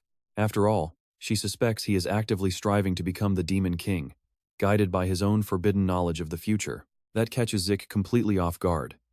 He had no idea she had been holding on to that thought. Zich realizes that while he suspected she was a regressor, she assumed he was merely dreaming of the future, linking him directly to Glenn Zender. Replaying her words, Zich ponders why, out of countless timelines, she witnessed the specific one where he died. He remains oblivious to his own grim expression. Stepping closer, Zich asserts that he still has his final question left. Layla sighs, asking if he has actually made up his mind. Standing directly in front of her, Zich casually asks what her favorite color is, treating it like a life or death matter. Layla is completely thrown off by the question. Zich shrugs, teasingly asking if she forgot that as well. She mutters that she prefers white, but wonders why he even cares. Walking past her, Zich remarks that her preference explains her choice of name, adding that he has no further need for answers. His burning curiosity is fully satisfied, but then he pauses, asking if she genuinely witnessed so many different destinies. Layla says yes, though the details are fuzzy. Zich then asks, does she really think he will become the Demon King? Crossing her arms, Layla admits she doubts it, catching Zich completely off guard. Yet she remains uncertain, wondering if he walks a path she has never seen. In every future, she remembers, he never managed to lift the sacred sword. Zich just smiles, asking if that means he's walking a path she doesn't even recognize. Layla nods. That's exactly why he needs to keep the sacred sword and stay far away from Fornium. But Zich refuses, admitting he actually prefers the demonic sword. Suddenly, he tells her to hold on something ahead, feels completely off. Meanwhile, far away on a mountain overlooking the city, a hooded leader watches the crowds below. Two subordinates interrupt him. He instantly knows their mission failed. Dropping to their knees, they apologize and report that the search team is missing and completely out of contact. The leader falls silent for a second before declaring it's time for Plan B, since Plan A failed. Glancing back down at the citizens, he smiles chillingly, muttering about how they live in peaceful ignorance, clueless about the tragedy that's coming for them. Over at the inn, Hans is fast asleep, but a restless Snock stares at the ceiling, quietly whispering to ask if Hans is awake. Keeping his eyes shut, Hans grunts and asks why. Snock asks if he truly believes Zich is safe, and Hans firmly replies that his master never loses. Snock nods, but points out that it's already been an entire day since Zich left. Hans rolls over to face him, explaining that their best move is to get some rest so they have the strength to help out later. Since Zich is incredibly strong and has a powerful mage with him, Hans insists there's no reason to worry. Hearing that, Snock smiles, feeling much more relieved. Then Hans admits he's actually way more worried about a different detail from that earlier clash. Specifically, the ominous warning about a massive disaster heading for the city. Snock shrugs it off as a cheap scare tactic, and Hans hopes he's right. Even so, he asks what Snock would do if the absolute worst actually happened, especially since the boy can barely defend himself. Snock admits he'd be completely terrified, but he'd still try to save anyone he could. Since he promised never to dump his burdens on others, he refuses to just run away when things get tough. Hans smiles, telling him that's the perfect response. Deep down, Hans knows he can't flee either, especially after being chosen by the sacred sword. But right then, a sudden noise outside grabs his attention. Both of them sprint to the window, instantly hearing desperate screams for help as terrifying monsters flood the city streets. With fires spreading rapidly, panicked citizens run for their lives, cornered on all sides. The boys stare in absolute horror. Is this the nightmare they were warned about? Meanwhile, watch how Zich and Layla keep pressing forward. Suddenly, Zich senses danger nearby, instantly gripping his sword to prepare for an ambush. A sudden movement overhead forces them both to look up. Layla quickly warns Zich as a bizarre, bubble-covered beast drops down, snapping a slimy tentacle right at him. Zich reacts instantly, slicing the tentacle clean in half before rushing the creature and blowing it entirely apart. Zeke asks what on earth that was, noting his blade felt absolutely no resistance, but Layla points ahead, warning that more are coming. Another attacks immediately, forcing Zich to dodge quickly. He figures they're slime-like creatures whose jelly bodies let them effortlessly slip right past physical attacks. As another beast strikes, Layla unleashes her Larwell Rod spell, but the slimes simply open holes in their bodies, dodging the magic completely. Zeke groans that these annoying things are basically immortal. He asks Layla if she has any info on them, but she comes up completely blank. Annoyed, Zich complains they still have no idea where this path actually leads, then asks exactly how long they've been wandering down here. Layla wonders if he's actually worried about their students, but Zich quickly brushes it off, saying he trained them well. Sure, they've got talent, but they're aiming a bit too high. That statement confuses Layla for a moment, until the realization hits her. Zich nods while parrying, confirming that Hans and Snock dream of becoming heroes. Layla admits that with Zich guiding them, that dream isn't entirely impossible. Zich replies that he knows heroes better than anyone, quickly diving back into the chaotic fight. Layla agrees, noting that if the boys dream that big, they need to act fast. Meanwhile, back in the city, the devastating fires rage on. A massive monster chases a terrified child who trips and crashes to the ground, completely cornered with the beast looming directly over him. Crying, the child braces for the end until Hans leaps directly in front of him, proving a strong sense of justice easily overrides raw fear. It's the exact spark that pushes a regular person far past their limits. Still surrounded by slime monsters, Zich realizes they must have stumbled right into the creature's nest. Layla immediately unleashes another powerful spell, blinding the cave in a bright yellow flash. The blast nearly vaporizes Zich as well, but he leaps back just in time. Once the dust clears, the monsters are gone, leaving only rising smoke. Zich dryly asks if she tried to blast him on purpose, but Layla smirks, claiming she knew he'd be fine. The magical twig in his hand tugs forward once more. Zich notes they're incredibly close, and Layla agrees, sensing a strange, powerful energy just ahead. The two of them hurry deeper into the subterranean cavern. Reaching the dead end, Zich stares forward in sheer confusion, muttering to ask what he's even looking at. Resting right before them is a bizarre sword woven entirely from gnarled plant roots. Zich is left stunned, wondering if this tangled mess can even be called a weapon. Suddenly, the little twig slips from his grasp, floating toward the wooden sword, and slotting perfectly into one of its gnarled roots. Both of them are completely frozen as a blinding green light flares to life. Zich asks what is happening, but Layla has absolutely no idea. She never saw this coming. As the glow fades, the sword looks complete. Layla tells him the blade is calling out to him. He steps closer, sure he has finally found where the key of destiny came from. He reaches down to pull the weapon from the stone. Gripping the hilt, he is shocked by how warm it feels, almost like holding a human hand. Zich pulls the sword free with almost zero effort. Instantly, a bizarre bond forms with the weapon. He gasps as its ancient mana mixes with his own, sending a massive, shocking jolt straight through his body. The energy swells into a glowing sphere, beating wildly like an exploding heart. Zich's eyes widen as the power violently spikes. Layla quickly shields herself just before a massive blast throws dust and debris everywhere. Unhurt, she waits for the dust to clear, trying to make sense of this.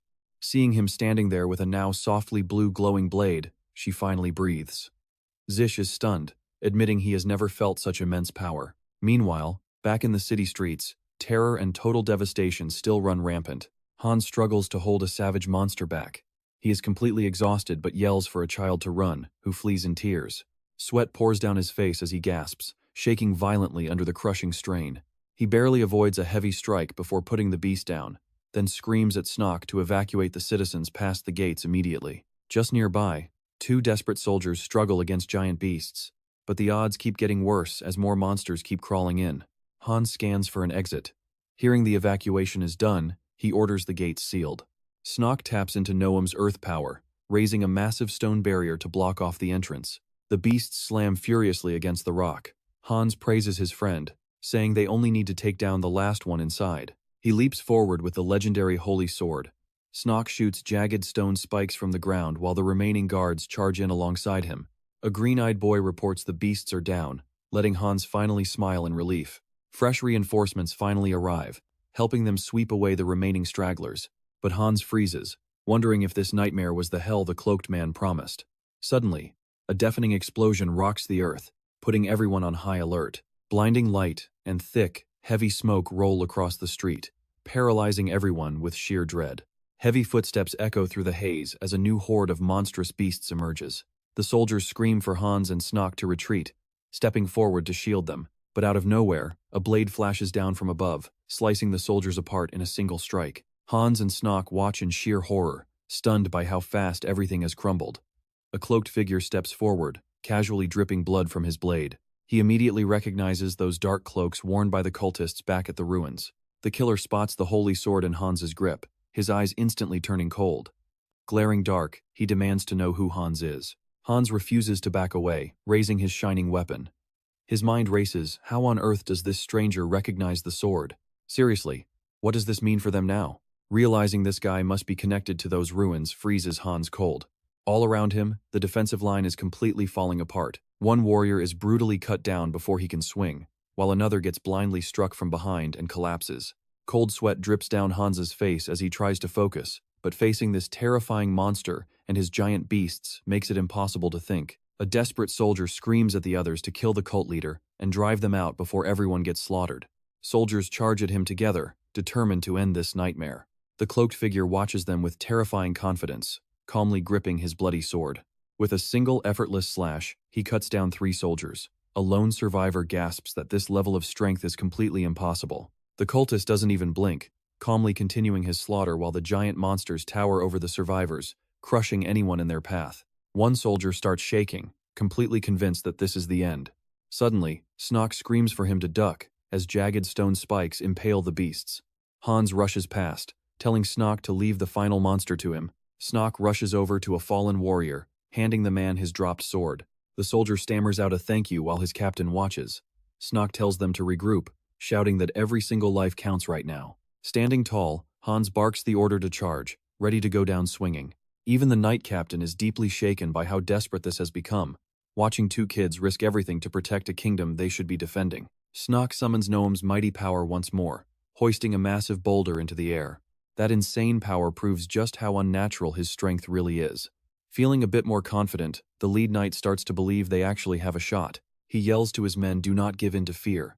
The heroes are fighting with us and we are not backing down." No breaks. The battle rages on, catching even the dark cult leader completely off guard. He never expected this much courage and pushback from mere human soldiers. Meanwhile, his elite monsters keep getting absolutely shredded, losing ground fast. All the while, Hans grips the sacred sword, completely focused and ready to fight. Suddenly, Hans senses a threat creeping up from behind and whips around, barely blocking a hooded assailant's deadly strike. This assassin is dead set on taking his life.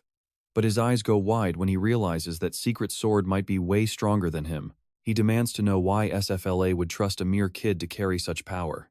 Later on, a bright yellow tornado of light erupts where the hooded cultists fell. The light brings Zich and Lila back. She remarks that they actually made it right back to where they started. Lila agrees, prompting Zich to ask if she was just trusting her gut during this entire mission. She denies it, explaining the sword's unique connection to this area did the work.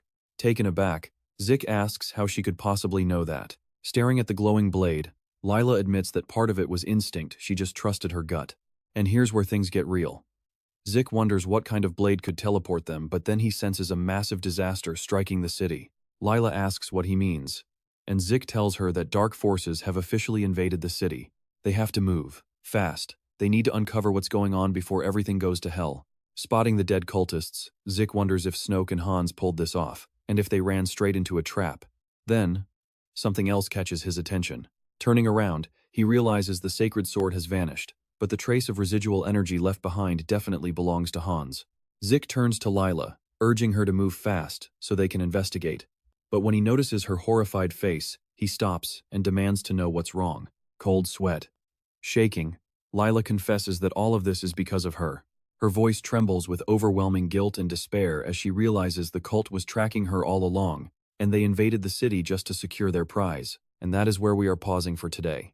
To make sure you do not miss the next chapter, ring that bell and see you next time.